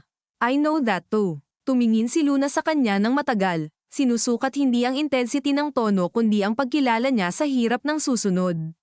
Maraming lalaki ang matapang sa pribadong silid at biglang umiimpes sa harap ng board, media, at ina. Ang tanong ay hindi kung kaya niyang magsalita ngayon. Ang tanong ay kung kaya niyang panindigan kapag nagsimula ng tumunog ang mga pabor, utang na loob, at banta ng pagguho ng negosyo. Natapos ang unang draft ng statement ni Nena makalipas ang halos 40 minuto. Nagsusulat si Celeste ng huling corrections nang mag-vibrate ang phone ni Adrian muli. Tinignan niya ang screen at napakuyom agad ang kamay. What is it? Tanong ni Luna. She sent an email to the board. Ngayon, CCD key executives, outside counsel, and 3 family shareholders. Anong laman? Binasa niya ng mahina. Halatang pinipilit panatilihin ang neutral na boses. Due to an unfortunate domestic misunderstanding and a stress-induced incident involving my grandson, malicious attempts are being made to distort operational decisions into criminal conduct. Pending internal review, I am taking a temporary medical leave and delegating emergency authority to the executive committee to stabilize market perception. Napatawa si Celeste, maikli at walang tuwa. Classic. She's reframing, diffusing, and evacuating direct accountability in one paragraph. May attachment, dagdag ni Adrian. A medical certificate request. Napatingin si Luna. She's going to play frail. Or unstable pressure victim, sabi ni Celeste. Mas madaling gawing away mag-asawa kaysa negligence with injury. Naramdaman ni Luna ang pagtaas ng init sa dibdib niya, ngunit kasabay nito ay may malamig na pagkilala. Ganito lumalaban si Veronica, hindi sa simpleng pagtanggi, sa pagbaluktot, sa paglikha ng bersyong may sapat na plausibility para mahati ang mga tao. Sa isang bansang madaling maawa sa matandang babae at madaling maghinala sa emosyonal na manugang, alam nitong hindi nito kailangang manalo ng lubos. Kailangan lang nitong guluhin ang gitna. Shall say I'm vindictive, sabi ni Luna. Na ginagamit ko ang bata para agawin ang kumpanya. Some will believe it. Tahimik na sagot ni Adrian. Especially those who need her version to stay comfortable. And you? I already chose. No, sabi niya. You started choosing. Huwag mong gawing tapos ang simula pa lang. Tinanggap iyon ni Adrian nang walang sagot.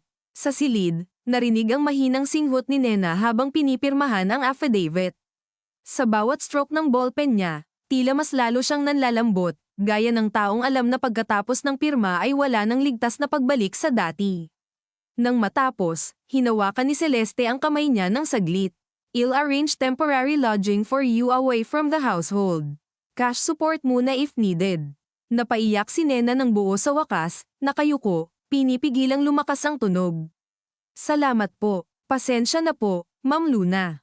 Lumapit si Luna at doon lang niya hinawakan ang balikat nito, marahan, matatag. Tama na yang sorry. Ang kailangan na natin ngayon, tibay. Paglabas nila sa consult room, mas malamig na ang hallway. Parang mas malapit na rin ang umaga kahit madilim pa sa labas. Sa elevator pababa sa floor ni Mateo, nakatayo silang apat sa ilalim ng maputing ilaw na nagpapakita ng lahat ang puyat sa mata ni Adrian, ang pinigilang galit sa panga ni Luna, ang propesyonal na tensyon sa leeg ni Celeste, at ang hilaw na takot kay Nena na kahit nakayuko ay halatang naroon. Walang nagsalita hanggang sa bumukas ang pinto sa pediatric wing. Doon lang nagsabi si Celeste, "We need a strategy before sunrise. Criminal angle, civil exposure, emergency custody limitations, school access, media containment." Media, tanong ni Luna, napasinghap ng mahina. The Del Rosario name won't stay inside hospital walls, lalo na kung may board email na. Kapag may isang leak, tapos na. Napahawak si Luna sa sentido. Hindi dahil hindi niya ito naisip, kundi dahil ang mismong pagbanggit ay nagbigay ng hugis sa kinatatakutan niya. Mateo, school, pictures, headlines, mga armchair commentators na hindi naman kilala ang bata pero handang himayin ang trauma nito bilang content. "No press near my son," sabi ni Adrian, biglang tumigas ang boses. "I'll get injunctions if I have to. And every injunction will draw more attention," sabi ni Celeste. "But yes, we try." Pagbalik nila sa room, natutulog pa rin si Mateo, ngunit may kung anong mas kalmado sa mukha nito ngayon, marahil dahil wala ang presensyang kinatatakutan niya sa paligid. Umupo si Luna sa tabi ng kama, at si Adrian ay nanatili sa may pinto, na para bang iginagalang ang hindi pa niya karapat-dapat na lapit. Tinignan ni Luna ang relo sa monitor. 3:47 AM, ilang oras pa lang ang lumipas mula nang mabasag ang chandelier, ngunit para na silang naglakad sa loob ng isang taong buhay. "Go wash your face," sabi niya kay Adrian nang hindi siya tinitingnan. Nagulat siya, ngunit tumango. "Okay, mukha kang isasama sa admissions." Isang napakaliit na bagay, halos wala, ngunit may bahid ng dating ritmo nila roon, at masakit iyon sa kakaibang paraan. Pagkaalis niya papunta sa banyo sa labas ng room, tumabi si Celeste kay Luna at ibinaba ang boses. "Do you still want this marriage if he really follows through?" Napatitig si Luna sa anak niya. Hindi agad sumagot, matagal. "I don't know," sabi niya sa wakas. "At ayokong gawing premyo ang pagpapatawad." Tumango si Celeste. "Good. Mas gusto kong malinaw kaysa romantic. Mas mahalaga yan." Pinisil ni Luna ang tulay ng ilong niya. "Nakakapagod maging malinaw." "Oo," sabi ni Celeste. "Pero mas mahal mabuhay sa kasinungalingan." Nang bumalik si Adrian, basa ang mukha at bahagyang maayos ang buhok, ngunit hindi nabura ng tubig ang bigat sa mata niya. Lumapit siya sa kama at saka, matapos ang isang mahabang pag-aalinlangan, lumuhad sa tabi ng higa ng anak niya. Hindi niya ito ginaiseng. Basta hinawakan lang niya ang rail at tiningnan ang maliit na dibdib na marahang umaangat bumababa. Sa posisyong iyon, bigla siyang nagmukhang mas bata, hindi sa edad kundi sa pagkawasak ng tindig, parang batang lalaking huli nang nakaunawa kung anong uri ng bahay ang gumuhit sa kanya. "When morning comes," sabi niya ng mahina, hindi malinaw kung para kanino, "she will call people who stood as godparents, ninongs, bishops, cabinet contacts, old family friends. They'll say let's settle privately. They'll say don't traumatize the child further. They'll say protect the company, protect the family, protect the legacy." At may tama sila, sabi ni Luna, tahimik. Lumingon siya, nabigla marahil sa sagot. May tama sila sa isang bagay, dagdag niya. Matitrauma si Mateo. Masisira ang pangalan ninyo. Maraming madadamay. Hindi clean fight ta. Walang righteous version na walang collateral. Huminga si Adrian ng mabigat. But, tumingin siya sa sugat sa noo ng anak nila, sa maliit na benda sa ilalim ng ilaw. Pero may trauma na siya ngayon.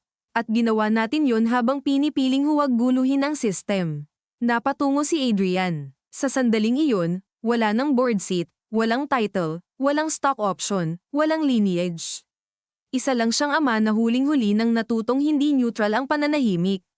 Sa corridor, tumunog ang elevator. May mga yabag. May boses ng lalaking nagtatanong sa nurse station. Napaangat ang ulo ni Adrian. Napakunot ang noo ni Celeste. Pagkaraan ng ilang segundo, sumilip ang duty nurse sa pinto, alanganin ang mukha.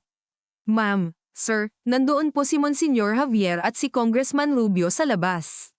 Sabi po nila family friends daw po at gusto kayong makausap ng sandali. Pumikit si Luna. Siyempre, hindi pa sumisikat ang araw, at nagsisimula na ang prosesyon ng mga tagapamagitan. Sa Pilipinas, kapag makapangyarihan ng pamilya, ang unang dumarating pagkatapos ng katotohanan ay hindi hustisya. Mediation, pakiusap, imahe, utang na loob na binihisan ng malasakit. Dahan-daang tumayo si Adrian. Tumingin muna siya sa anak niya. Pagkatapos kay Luna, "This is where it starts," sabi niya. Tinitigan siya ni Luna, binabasa kung may bakas ba ng dating pag-aatras. Wala pa siyang nakitang sagot. Simula pa lang ito, ngunit sa unang pagkakataon, hindi siya ang tinutulak papunta sa apoy ng mag-isa. "Then let them wait," sabi niya. Hindi pa tayo tapos pumili. Hindi gumalaw si Adrian agad. Tinitigan lang niya ang nurse sa pintuan, at sa loob ng ilang segundo ay makikita sa mukha niya ang lumang reflex ng pamilyang kinalakhan niya ang automatikong pagkilala sa bigat ng mga pangalang binanggit, ang matagal ng pagsasanay na kapag dumating ang pari at politiko, ibig sabihin may ritual ng kailangang sundin, may anyong dapat panatilihin, may tensiyong dapat ay manage sa paraang mukhang mahinahon ngunit ang tunay na layunin ay palambutan ang katotohanan hanggang hindi na ito makakagat. Ngunit nang lumingon siya kay Luna at makita ang kamay nitong nakapatong sa kumot ni Mateo, nakabalot ang palad at namumuti ang mga buko sa pagpipigil, ibang klaseng desisyon ang dahan-daang umangat sa mukha niya. "Pakisabi sa kanila we will speak in 15 minutes, sabi niya sa nurse. "Not inside the room. At walang papasok dito without our permission." Tumango ang nurse, halatang alanganin, at agad na umalis. Huminga ng mahina si Celeste. Good. Time-boxed, public enough to prevent dramatics, private enough to control content. Wala ng control, sabi ni Luna, hindi inaalis ang tingin kay Mateo. Damage control na lang ang meron. Same family, different cousin, sagot ni Celeste, at sa sobrang pagod ng gabi, halos umabot iyon sa biro. Hindi ngumiti si Luna, pero bahagyang gumalaw ang sulok ng labi niya. Sa monitor sa tabi ng kama, regular ang tibok na nakadisplay. Napakaliit na tunog lang ng electronic pulse, ngunit sa gabing iyon ang pinakaimportanteng ritmo sa buong mundo. Umupo si Adrian sa visitor chair sa tapat ni Luna, hindi sapat ang lapit para matawag na kampi, hindi sapat ang layo para sabihing ligtas siyang umiwas. "When they come in," sabi niya, ibinaba ang boses para hindi magising ang bata, "Monsignor Javier will frame this as suffering inside the family that should be borne with dignity. Rubio will talk about reputational spillover, investors, jobs, public confidence. They'll both say they're here out of concern." At ang totoo, tanong ni Luna, "They're here because my mother called people before dawn. Hindi ba't medical leave raw?" Matalim na singit ni Celeste. Very productive for someone on leave. Napahawak si Adrian sa tulay ng ilong niya. She doesn't need to be physically present to move pieces. Tinitigan siya ni Luna. "And you used to call that leadership." Tinanggap niya ang tama na parang karaniwang paghinga. Yes, tahimik ang sumunod na sandali. Sa labas, may dumaan na cart ng linens, may mahinang alog ng gulong sa tiles, at mula sa dulo ng hallway ay maririnig ang nilulumang awit na ipinapatugtog ng isang bantay sa phone niya.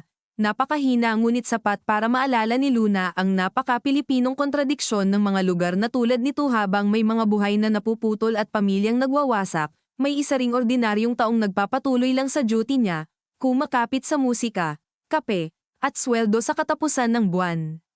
"I'll talk to them with you," sabi ni Adrian.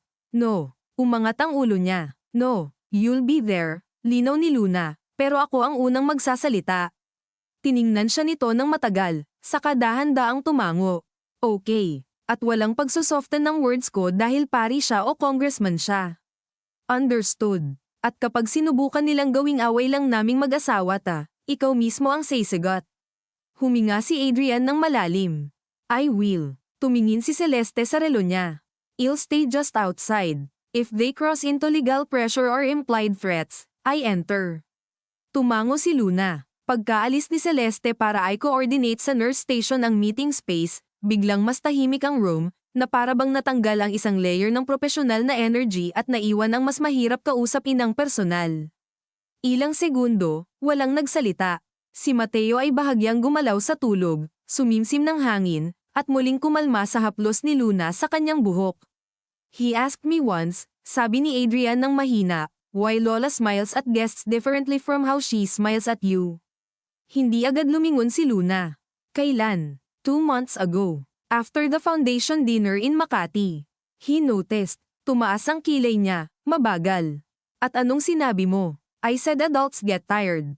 Doon siya tumingin sa asawa niya, at sa mga mata niya ay walang galit na sumiklab. Mas masakit, pagod na pagkadismaya. You trained him early. Napapikit si Adrian. I know. Hindi mo lang ako pinatahimik noon. Pati anak natin. Walang depensa. Walang paliwanag. Tanging mabigat na pagtanggap. Minsan, iyon ang pinakamatinding forma ng pagsisisi iyong hindi na naghahanap ng maayos na sentence para bumango. Hindi ko alam kung anong mangyayari sa board mamaya, sabi niya pagkatapos ng ilang sandali. Some of them owe her their careers. Some owe me favors. Some hate both of you but love the stock price. At aling grupo kakabilang?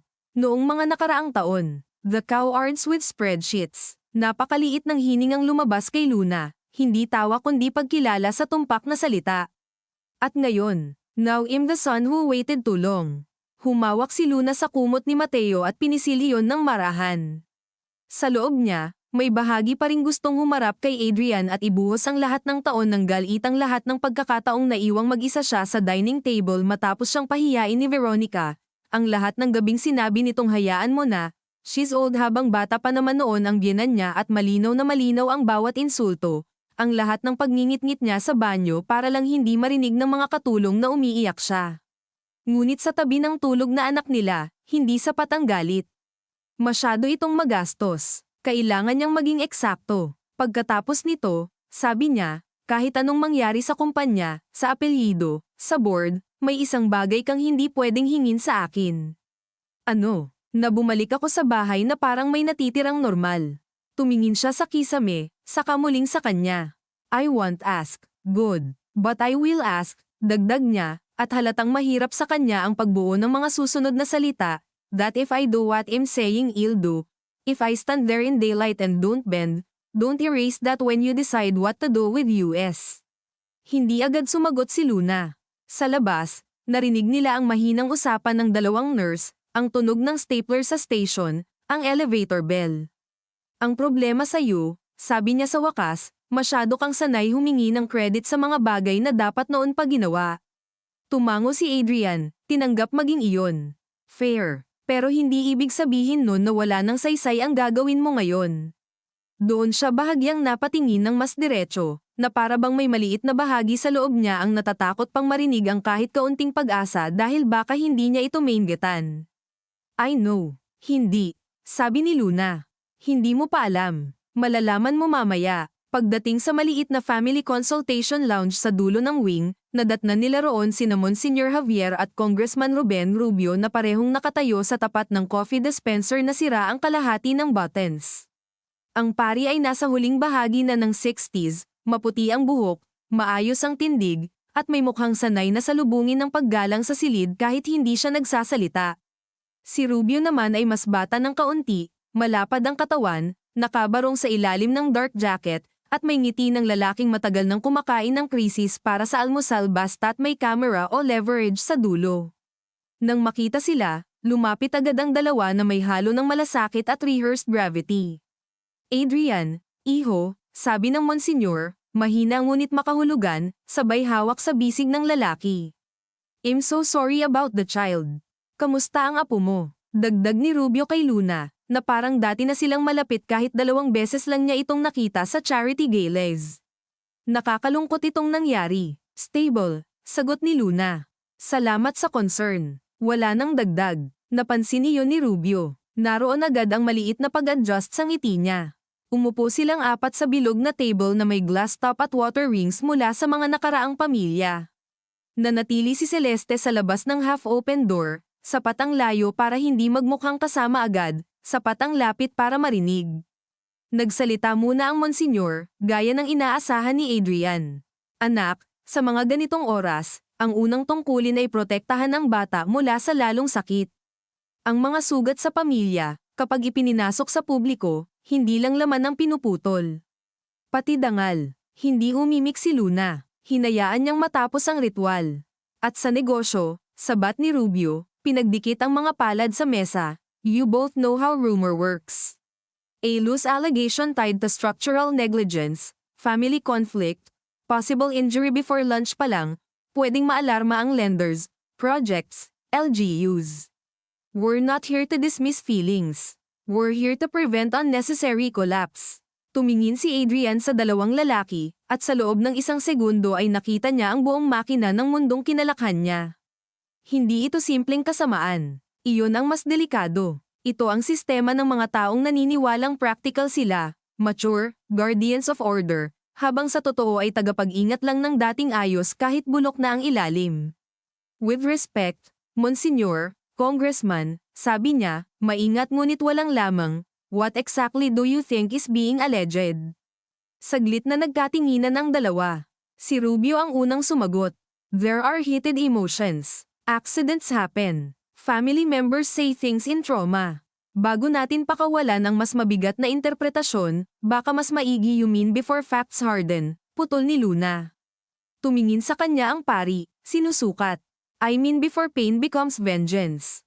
At ano pong tawag nyo? Tanong niya, pantay ang boses, kapag may audio ng utos na isugal ang safety ng mga tao para lang makaraos ang party. Nagbago ang kulay ng hangin sa silid. Si Rubio ay bahagyang umurong sa upuan. Ang Monsignor ay hindi kumurap agad. Audio. Tanong nito. Yes, sagot ni Adrian. Authenticated copy is being secured. Anak, sabi ng pari, mas malalim ang boses, even then, intention matters. Context matters. People under stress speak carelessly. People under stress don't create 9-minute CCTV gaps by accident, sagot ni Luna. Tahimik. Mabilis na nagbalik ang ngiti ni Rubio, ngunit ngayon ay mas manipis. Look, nobody is saying ignore facts. Ang sinasabi lang namin, pwedeng gawin ito nang hindi nagiging public execution ng pamilya. Internal review. Temporary separation from operations. Private settlement of hurt. The child gets therapy, the grandmother steps back with dignity, the company reassures stakeholders. Everybody moves on. Everybody. Ulit ni Luna. Define everybody. You know what I mean. No, sabi niya. Sabihin niyo ng diretso. Kasama ba sa everybody si Nena na pinagbantaan mawalan ng trabaho? Kasama ba si Mateo na tinuruan na magsinungaling sa nanay niya? Kasama ba ako na ilang taon nang pinapatahimik para hindi maistorbo ang stock price? Hindi sumagot si Rubio agad. Ang Monsignor naman ay nakatingin kay Adrian, malinaw na doon siya umaasa ng pagbalanse. Ngunit hindi agad nagsalita ang lalaki. Ramdam niya ang lumang paghila ng hiya sa likod ng dila niya, ang hiya na huwag bastyusin ang pari, huwag magmukhang walang utang na loob sa matandang kaibigan ng pamilya, huwag magsalita ng sobra sa harap ng isang kongresista na kaya kayong gawing pabor o problema sa isang tawag lang. Ngunit kasabay nito ay ibang imahe ang mas malakas, si Mateo sa kama, groggy, bulong ang don't let her in. Monsignor, sabi niya sa wakas, with full respect, this is not about vengeance. This is about the first time my son told the truth before the adults around him had the chance to edit it. Natahimik ang pari. Si Rubio ay huminga ng marahan at nagpalit ng taktika. Adrian, think strategically. Your mother may have overruled a safety concern. Fine. There are ways to classify, discipline, contain. But once prosecutors, regulators, media, market analysts, and political rivals smell blood, you want control scope. Baka pati projects na walang kinalaman dito matigil. Mga tao sa baba ang masasaktan. At iyan na naman, sabi ni Luna, nakatingin diretso sa kanya. Laging ang nasa baba ang ginagamit niyong panangga para protektahan ang nasa itaas. Napangiti ng kaunti si Rubio, ngunit lumamig ang mata. That's a simplistic reading. No, sagot niya. That's a Filipino reading. Alam na alam namin yan. Kapag may makapangyarihang gumagawa ng mali, biglang may sermon tungkol sa social stability. Mrs. Del Rosario, huwag niyo akong tawaging ganyan kung ang ibig niyong sabihin ay manahimik na lang ako para hindi mapahiya ang ina ng asawa ko. Napakabilis ng sumunod na katahimikan. Sa labas ng pintuan, gumalaw si Celeste ngunit hindi pa pumasok. Ang Monsignor ay nagpatong ng 2 kamay sa mesa, at nang muling magsalita, may pagod na sa tinig niya, parang alam niyang bumabangga siya sa pader na hindi na niya mapapadaan sa lumang wika ng pag-iingat. What is it you want, hiha? Sa tanong na iyon, hindi agad sumagot si Luna. Tumingin muna siya sa sariling mga daliri, sa benda sa palad, sa manipis na tape sa gilid, saka itinaas ang mata niya sa 2 lalaking matagal nang sanay na tanungin ang mga babae kung ano ba talaga ang gusto nila, na para bang ang simple at tuwirang sagot ay isang bagay na kailangan pang palabnawin para maging katanggap-tanggap. I want the truth documented before power massages it, sabi niya. I want my son protected from the woman who hurt him. I want the contractor trail preserved. I want the private settlement that turns injury into misunderstanding. And I want every person in this room to stop calling moral clarity a lack of delikadesa. Sa gilid ng paningin niya, nakita niyang bahagyang napababa ang ulo ni Adrian. Hindi sa hiya sa kanya. Sa hiya sa dami ng taong nakaupo sa ganitong mga mesa sa buong buhay niya na nagsalita ng mas maikli pero mas mapagpanggap. Si Rubio ang unang tumayo, inayos ang jacket, at ngumiti ng ngiting hindi na kailangang magpanggap na mabait. Then you're choosing war. No, sabi ni Adrian, at siya naman ang tumayo. We're choosing record. Tumingin ang congressman sa kanya, at sa wakas ay nawala ang natitirang paternal softness. Minsan pareho lang yun. Maybe, sagot ni Adrian.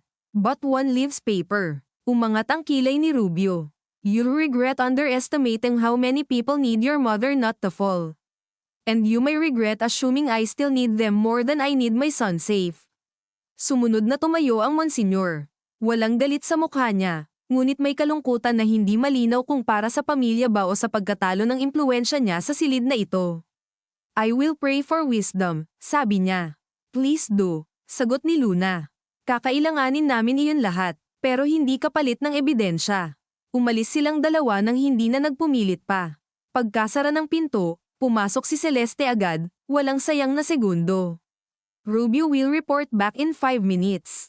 Monsignor in 3. Good. They know this won't stay pastoral. Huminga si Adrian ng malalim at sumandal sa likod ng upuan.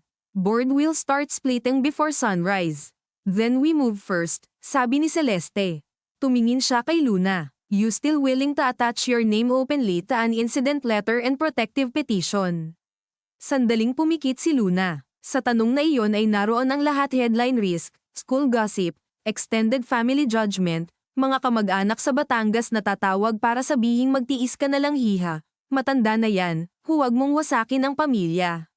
Naroon din ang sariling pangangailangan niyang hindi na muling turuan ng anak niyang lunukin ang takot dahil lang may apelyidong dapat igalang. Binuksan niya ang mga mata. Yes, and you, kay Adrian. Napatingin siya sa pinto kung saan lumabas ang 2 tagapamagitan, saka sa malayo, lampas sa dingding, sa kung saang bahagi ng lungsod marahil ay gising na ang ina niya, nagpapadala ng tawag at mensahe, inuunahan ng araw. Yes, sabi niya, in writing. Tumango si Celeste at agad nang inilabas ang laptop. Then sit, we draft before people get cute. Sa unang liwanag ng madaling araw na unti-unting pumapasok sa dulo ng hallway, sa ospital na amoy disinfectant, lumang kape, at puyat, naupo sina Luna at Adrian sa iisang gilid ng maliit na mesa ngunit hindi magkadikit. Sa pagitan nila ay hindi romantikong pagkakasundo kundi mas mahirap, magkatuwang na pananagutan. Sa kabilang side, si Celeste ay nagsimulang mag-type, mabilis at eksakto, habang ang bawat click ng keyboard ay parang pako sa kabaong ng lumang katahimikan. Walang sigurado sa umaga, walang malinis na pagtatapos na naghihintay. Ngunit sa unang pagkakataon sa napakahabang panahon, ang pamilya nilang wasak ay hindi na nakatayo sa ibabaw ng kasinungalingang itinawid lang ng hiya. At habang sumisikat ang araw sa labas ng makapal na ulap at ulan, malinaw kay Luna na ang susunod na yugto ay hindi na tungkol sa kung mabubuhay pa ba ang dating anyo ng kanilang buhay. Tapos na iyon. Ang tanong na lang ay kung sino sa kanila ang may lakas tumingin sa guho at tawagin ito sa tunay na pangalan. Sumapit ang araw nang hindi tunay na lumino ang langit, at bandang 7:00, Ang buong private wing ng ospital ay nagbago ang timpla mula sa pagod na madaling araw tungo sa tahimik na makinarya ng umagang gustong magmukhang normal. May mga bagong nurse na may bagong plantsadong scrubs, may dietary staff na nagtutulak ng breakfast carts na may amoy ng pandesal, lugaw, at instant coffee, may mga doktor na mas mabilis maglakad dahil nagsisimula na ang rounds, at sa loob ng lahat ng ordinaryong kilos na iyon ay may isa namang mas mapanganib na pagkilos na hindi nakikita sa ibabaw, ang pag-ikot ng mensahe, tawag, board alerts, damage assessments, at mga taong biglang nagmamadaling tukuyin kung sino ang lulubog at sino ang pwedeng sakyan. Sa maliit na consultation lounge, natapos ni Luna, Adrian, at Celeste ang incident letter, protective petition, at formal preservation demand bago mag-alas 7:30. Ilang beses binalika ni Celeste ang wording, tinatanggal ang anumang pwedeng sabihing hysterical at pinatitigas ang anumang pwedeng ituring na opinion. Stick to acts, words, observed conduct, documented sequence, paulit-ulit niyang sabi habang tumatakbo ang daliri sa keyboard. Emotional truth matters, but filed truth needs bones. Sa kabilang upuan, si Luna ay nakaupo ng tuwid kahit nangangalay na ang likod, hawak ang paper cup na wala ng init ang kape, at habang binabasa niya ang sariling pangalan sa ibaba ng draft, ramdam niya ang kakaibang bigat ng mga titik na iyon. Hindi na siya simpleng manugang na nap-icon. Hindi na siya babaeng may sama ng loob sa biyenan. Sa oras na ilagay niya ang pirma niya roon, siya na ang babaeng handang ilabas sa liwanag ang mismong sistemang matagal na siyang nilalamon. Sa tabi niya, si Adrian ay tahimik na nagre-review ng corporate memo draft para sa emergency board meeting. Nakatanggal na ang jacket niya, nakaluwag ang top button ng polo, at sa mukha niyang dating laging maayos sa harap ng investors at cameras, may bago ng bakas ng puyat na hindi kayang itago ng magandang breathing.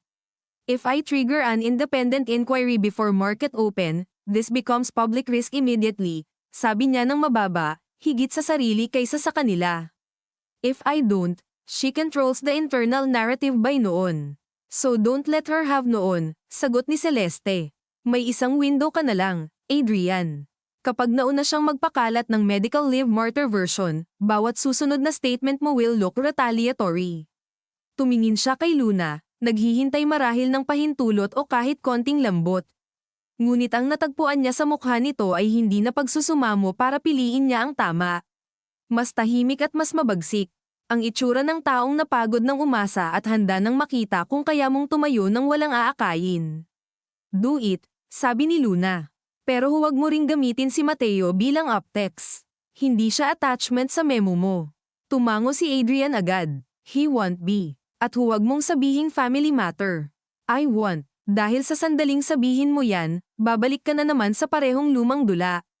I know. Sa hallway, may tumawag sa phone ni Celeste. Saglit siyang nakinig, mabilis ang tanong, mas mabilis ang pagsagot, saka ibinaba ang tawag.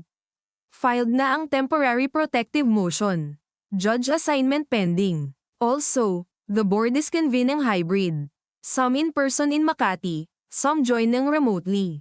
Your mother is not listed as present, but I'm willing to bet may direct line siya sa hindi bababa sa 3. 5.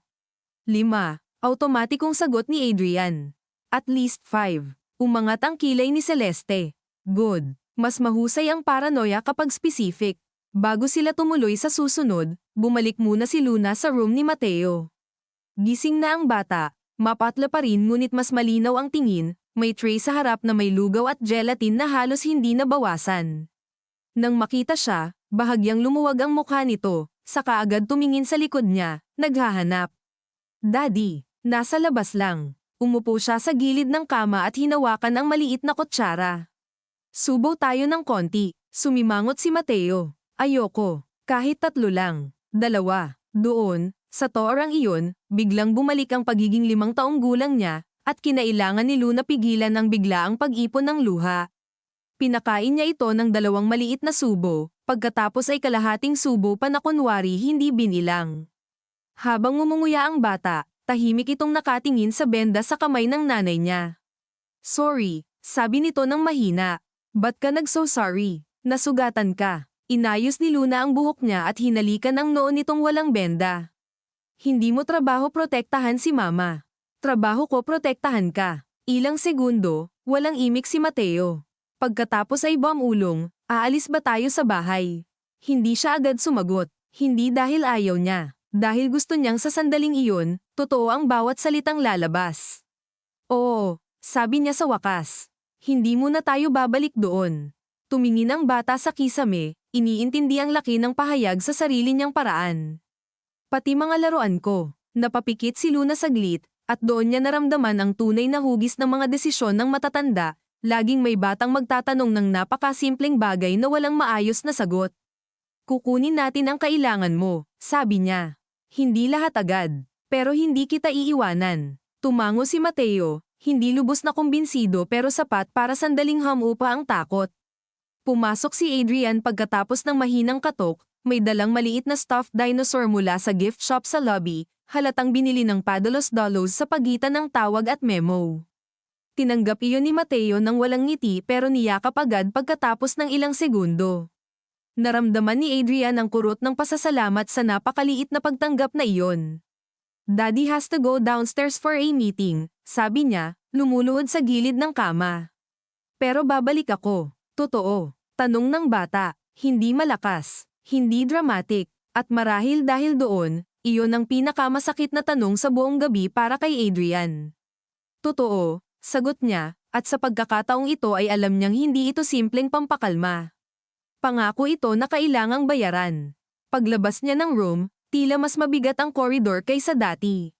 Sa elevator pababa sa business center ng ospital kung saan nakabok ang private conference room para sa hybrid board call, magkatabi silang nakatayo ni Luna ngunit may manipis pa ring distansyang hindi kayang takpan ng emergency.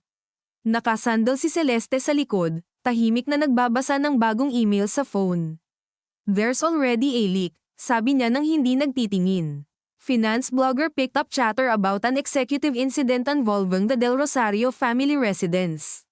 No names yet. Napamura si Adrian ng mahina. Too fast. Hindi naman natutulog ang mga naghihintay ng dugo, sabi ni Luna. Pagbukas ng elevator, sumalubong ang sterile na conference floor ng ospital glass walls, muted carpeting, abstract paintings na hindi maalala ang kulay, at front desk na masyadong maliwanag para sa dami ng lihim na kadalasang dumaraan doon. Sa dulo ng corridor, may dalawang security staff na inatasan ni Adrian. Sa loob ng conference room, handa na ang large screen, speakerphone, bottled water, at isang tray ng pastries na walang gumalaw. Sa kabilang dulo ng screen, unti-unting pumapasok ang mga mukha ng board members, matatandang lalaki sa mahahabang mesa ng Makati office, isang babaeng nasa kotse pa na naka-AirPods, isang pinsang nasa Hong Kong, CFO na halatang hindi natulog, at dalawang independent directors na parehong may hitsurang gustong mauna sa exit kung may saysabog. Call to order, sabi ng corporate secretary, at nagsimula ang maingat na teatro. Noong una, puro procedural language. Quorum, emergency agenda, temporary delegation, market sensitivity. Si Adrian ang unang nagsalita ng may laman. Hindi siya sumigaw. Hindi siya nag-accuse sa paraang madaling tawaging emotional.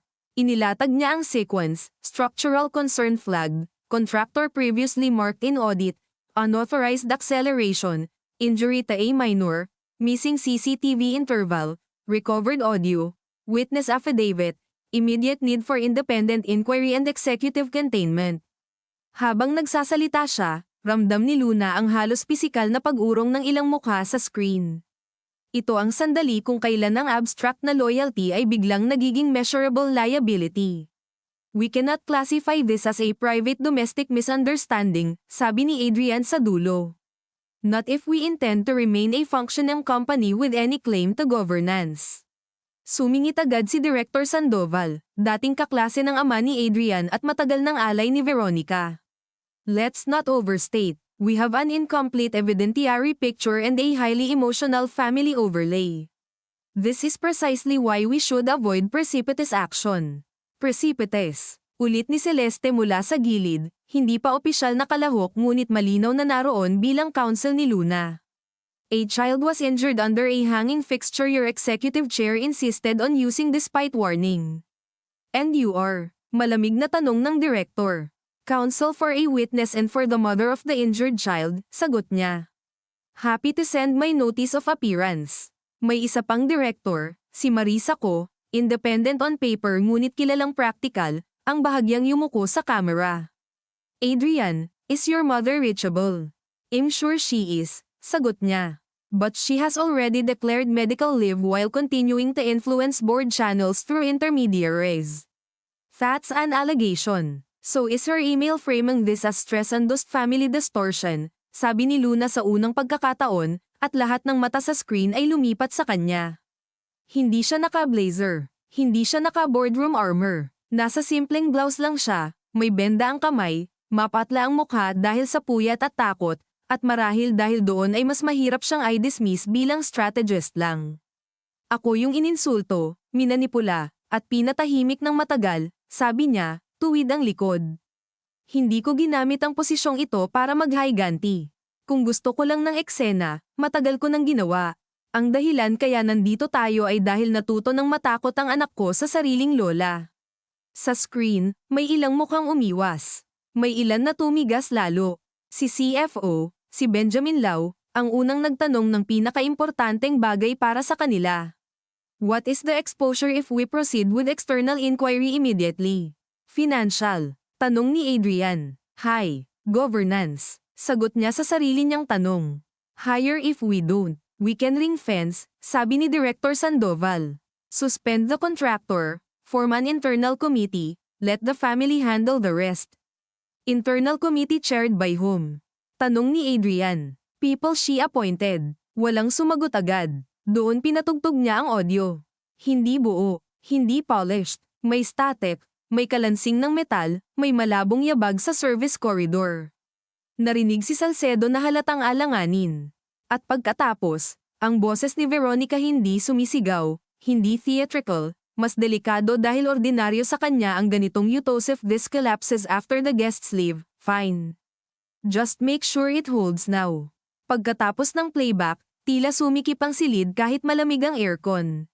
Sa screen, nakikita ni Luna ang iba't ibang mukha ng takot, ang galit na nagmimistulang disiplina, ang pagod na nagmimistulang neutrality, ang mabilis na pagkompute ng sino ang mail iligtas.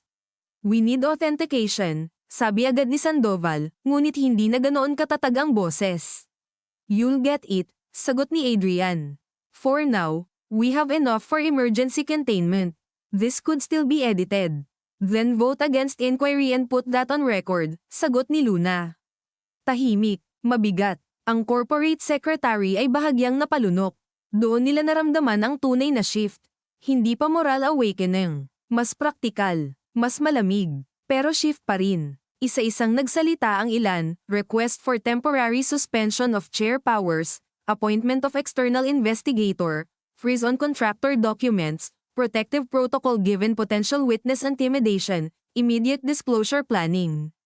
Hindi lahat sumang-ayon, hindi lahat lumaban, ngunit sapat ang bilang. Sa huli, pumasa ang resolution by a narrow margin. Veronica Del Rosario's powers as executive chair were to be suspended pending independent investigation. All connected project approvals involving Salcedo Engineering were frozen. A special committee led by Marisa Co and one outside governance firm would take custody of evidence.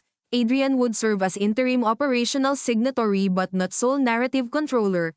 And, most painfully for the old order, the minutes would reflect that the incident involved possible endangerment leading to injury of a minor family member. Nang ideklara ang result, walang palakpakan, walang dramatic release. Sa mga ganitong laban, ang panalo ay hindi sigaw. Ito ay tahimik na pag-urong ng mga dati mong kaalyado para hindi sila masama sa pagbagsak. Pagka-end ng call, umupo si Adrian at saka lang hinayaan ang sariling huminga ng malalim. Nanginginig ng bahagya ang kamay niyang nasa ibabaw ng mesa. Hindi siya tumingin agad kay Luna. Marahil dahil alam niyang ang napanalunan niya sa board ay hindi automatikong ibinabalik ang anumang natalo niya sa bahay. Nag-vibrate ang phone ni Luna. Isang message mula sa kapatid niyang si Mara sa Batangas, nabalitaan na namin. Umuwi ka rito kung kailangan mo. Wala nang dagdag, walang lecture. Doon unang uminit ang mata niya ng totoo. Minsan, ang pinakamatibay na anyo ng pagmamahal ay iyong hindi nagtatanong kung tama ka ba muna bago ka saluhin.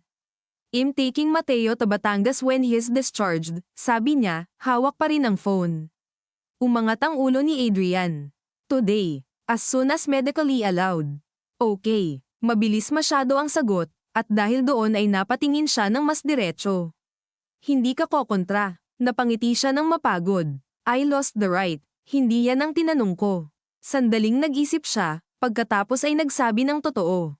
May bahagi sa akin na gustong sabihin na huwag muna. Dahil mas madali akong makakakilos kung alam kong malapit kayo. Dahil mas konti ang variables. Dahil selfish ako at gusto ko kayong makita araw-araw habang sinusubukan kong ayusin ta.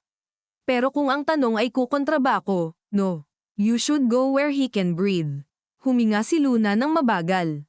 Sa sagot na iyon ay may sakit pa rin, may huli na, ngunit may totoo. You can visit, sabi niya pagkaraan. Not as if nothing happened. Not as husband returning to routine. As father, under terms well-defined. Pumikit si Adrian sandali, waring may tinanggap at may nawala ng sabay. I'll take that. Huwag mo munang tawaging blessing. I want. Sa labas ng conference room, nagmamadali na ang araw. May mga tao nang naka-formal wear sa hallway, may mga phone na mas mabilis ng pinipindot, may mga mukha nang sumusulyap ng may alam na. Habang bumabalik sila sa pediatric wing, tumunog ang phone ni Adrian. Tiningnan niya ang pangalan, Mommy. Hindi siya agad sumagot, ramdam ni Luna ang paghinto ng hakbang niya sa gilid. Sasagutin mo ba? Tanong niya. Tinitigan niya ang screen, kumikislap ang salitang pamilyar sa buong buhay niya. Ilang beses na bang may sakuna, tampuhan, or crisis at ang simpleng pagtanggap sa tawag na iyon ang hudyat na bumabalik siya sa dating posisyon anak muna bago lahat. Sa wakas ay sinagot niya, inilagay sa speaker, hindi para ipahiya kundi para wala ng lihim. Adrian, boses ni Veronica, malamig, kontrolado, ngunit may pagod na hindi na maitago ng lubos. I hope you're proud. Walang pagbati, walang tanong sa apo. Umikot ang panga ni Luna ngunit hindi siya nagsalita. No, sagot ni Adrian. I'm not proud. I'm late. Sa kabilang linya, ilang segundo ng katahimikan. You let that woman turn you against your own blood. Doon napapikit si Luna, hindi sa sakit kundi sa kakaibang pagka-predictable ng linyang iyon. Ngunit iba ang sumunod kay Adrian. No, sabi niya. I let your silence teach me for too long that blood matters more than harm. That's on me. Kapag bumagsak ang kumpanya, kasalanan mo. Kapag may namatay sana sa ilalim ng chandelier, kanino?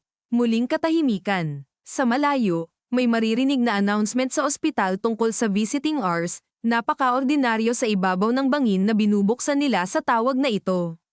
Nang muling magsalita si Veronica, iba na ang tono. Hindi na matalim. Mas tahimik, mas matandang sugat. Alam mo ba kung ano ang ginawa ng ama mo sa akin bago siya namatay? Iniwan niya sa akin ang lahat ng gulo at lahat ng kahihiyan ng pangalang ito. Ako ang nagbuo ulit. Ako ang sumalo. Ako ang naging masama para may makain kayong lahat. At dahil doon, sagot ni Adrian, mahina na rin ngayon, akala mo may karapatan ka ng gumamit ng tao hanggang mabasag sila. Hindi mo alam ang presyo ng pagpapanatili. Alam ko. Kasi ngayon ko palang binabayaran.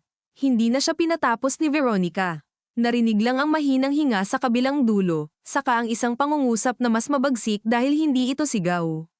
Then suffer it fully. Napatay ang tawag. Wala sa kanilang tatlo ang agad nagsalita. Sa dulo ng koridor, may batang tumawa sa loob ng ibang silid, marahil dahil may karton sa tablet, at ang tunog na iyon, napakalayo sa kanila ngunit tunay na tunay, ang unang pumutol sa spell ng pag-uusap. Bumalik sila sa room ni Mateo.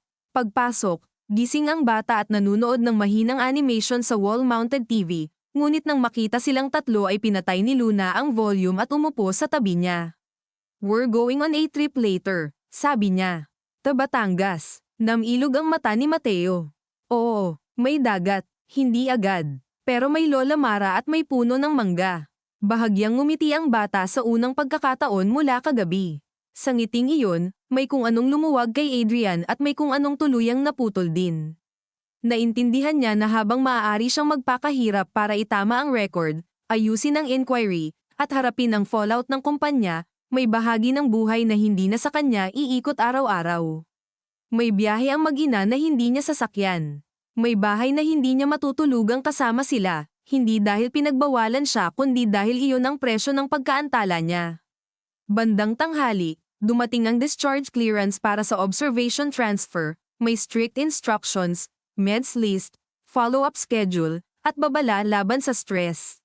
Halos mapatawa si Luna sa huling iyon. Bago sila umalis, pinirmahan niya ang huling hospital papers habang si Celeste ay kausap ang process server sa phone at si Adrian ay inaayos ang secure transport, hindi sa Del Rosario House, kundi direkta sa Batangas. Sa ilalim ng lahat ng asikasong iyon, may isang sandali na nahanap niya ang sarili sa may bintana ng room, nakatingin sa parking lot na basa pa rin ng ulan, habang sa salamin ay makikita ang refleksyon ni Adrian na maingat na nilalagay ang seatbelt pillow sa lap ni Mateo para hindi sumagi ang benda sa biyahe.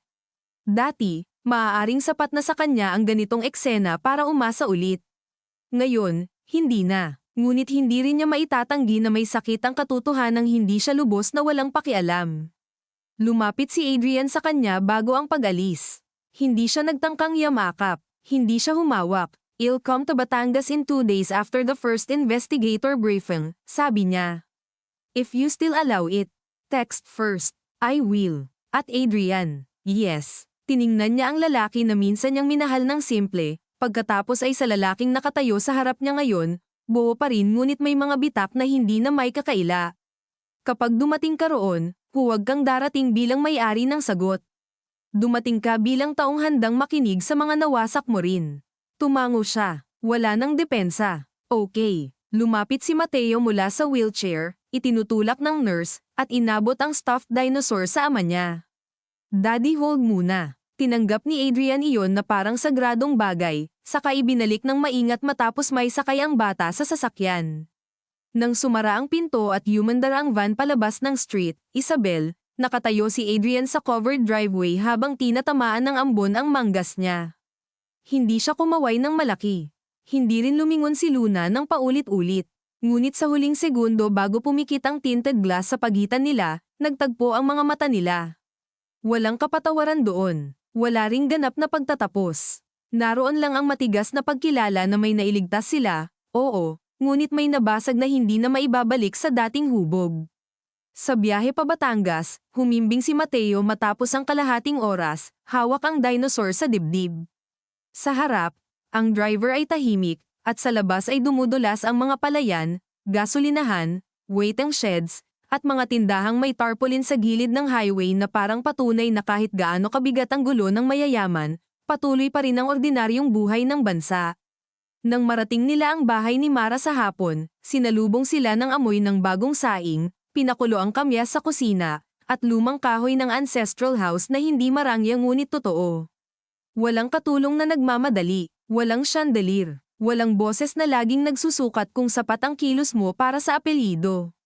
Pagpasok ni Luna sa sala, sumalubong ang ate niyang si Mara at niyakap siya ng mahigpit, isang bisig sa likod, isang kamay sa ulo, gaya ng pagyakap sa isang kapatid na hindi mo tatanungin agad dahil kitang-kita mo na ang sagot sa katawan niya. Doon lang tuluyang umiyak si Luna. Hindi malakas, hindi mag-ara, yung pag-iyak na lumalabas kapag tapos na ang agarang laban at saka mo lang nararamdaman ang dami ng nabuhat mo. Sa Maynila, kasabay niyon, nagsisimula pa lang ang mas mahabang gulo media statements, board factions, legal maneuvers, old loyalties cracking open under fluorescent lights and conference calls. At sa isang penthouse unit sa Makati, si Veronica Del Rosario ay nakaupo marahil sa harap ng bintanang tanaw ang lungsod na tinulungan niyang buuin at dungisan, hawak ang isang pangalan na hindi na agad nagbubukas ng lahat ng pinto. Ngunit sa bahay sa Batangas, habang ang hapon ay dahan-daang lumalambot at ang mga ibon ay nagsisimulang umingay sa puno ng mangga, ang tanging mahalaga muna kay Luna ay ang mainit na noo ng anak niyang natutulog sa kwartong may lumang electric fan at kortinang kumikilos sa probinsyang hangin. Hindi malinis ang panalo, hindi kumpleto ang hustisya, hindi na ibalik ang tiwala sa isang umaga lang. Ngunit sa wakas, sa unang beses sa mahabang panahon, ang katahimikan sa paligid niya ay hindi na utos. Sarili na niya iyon.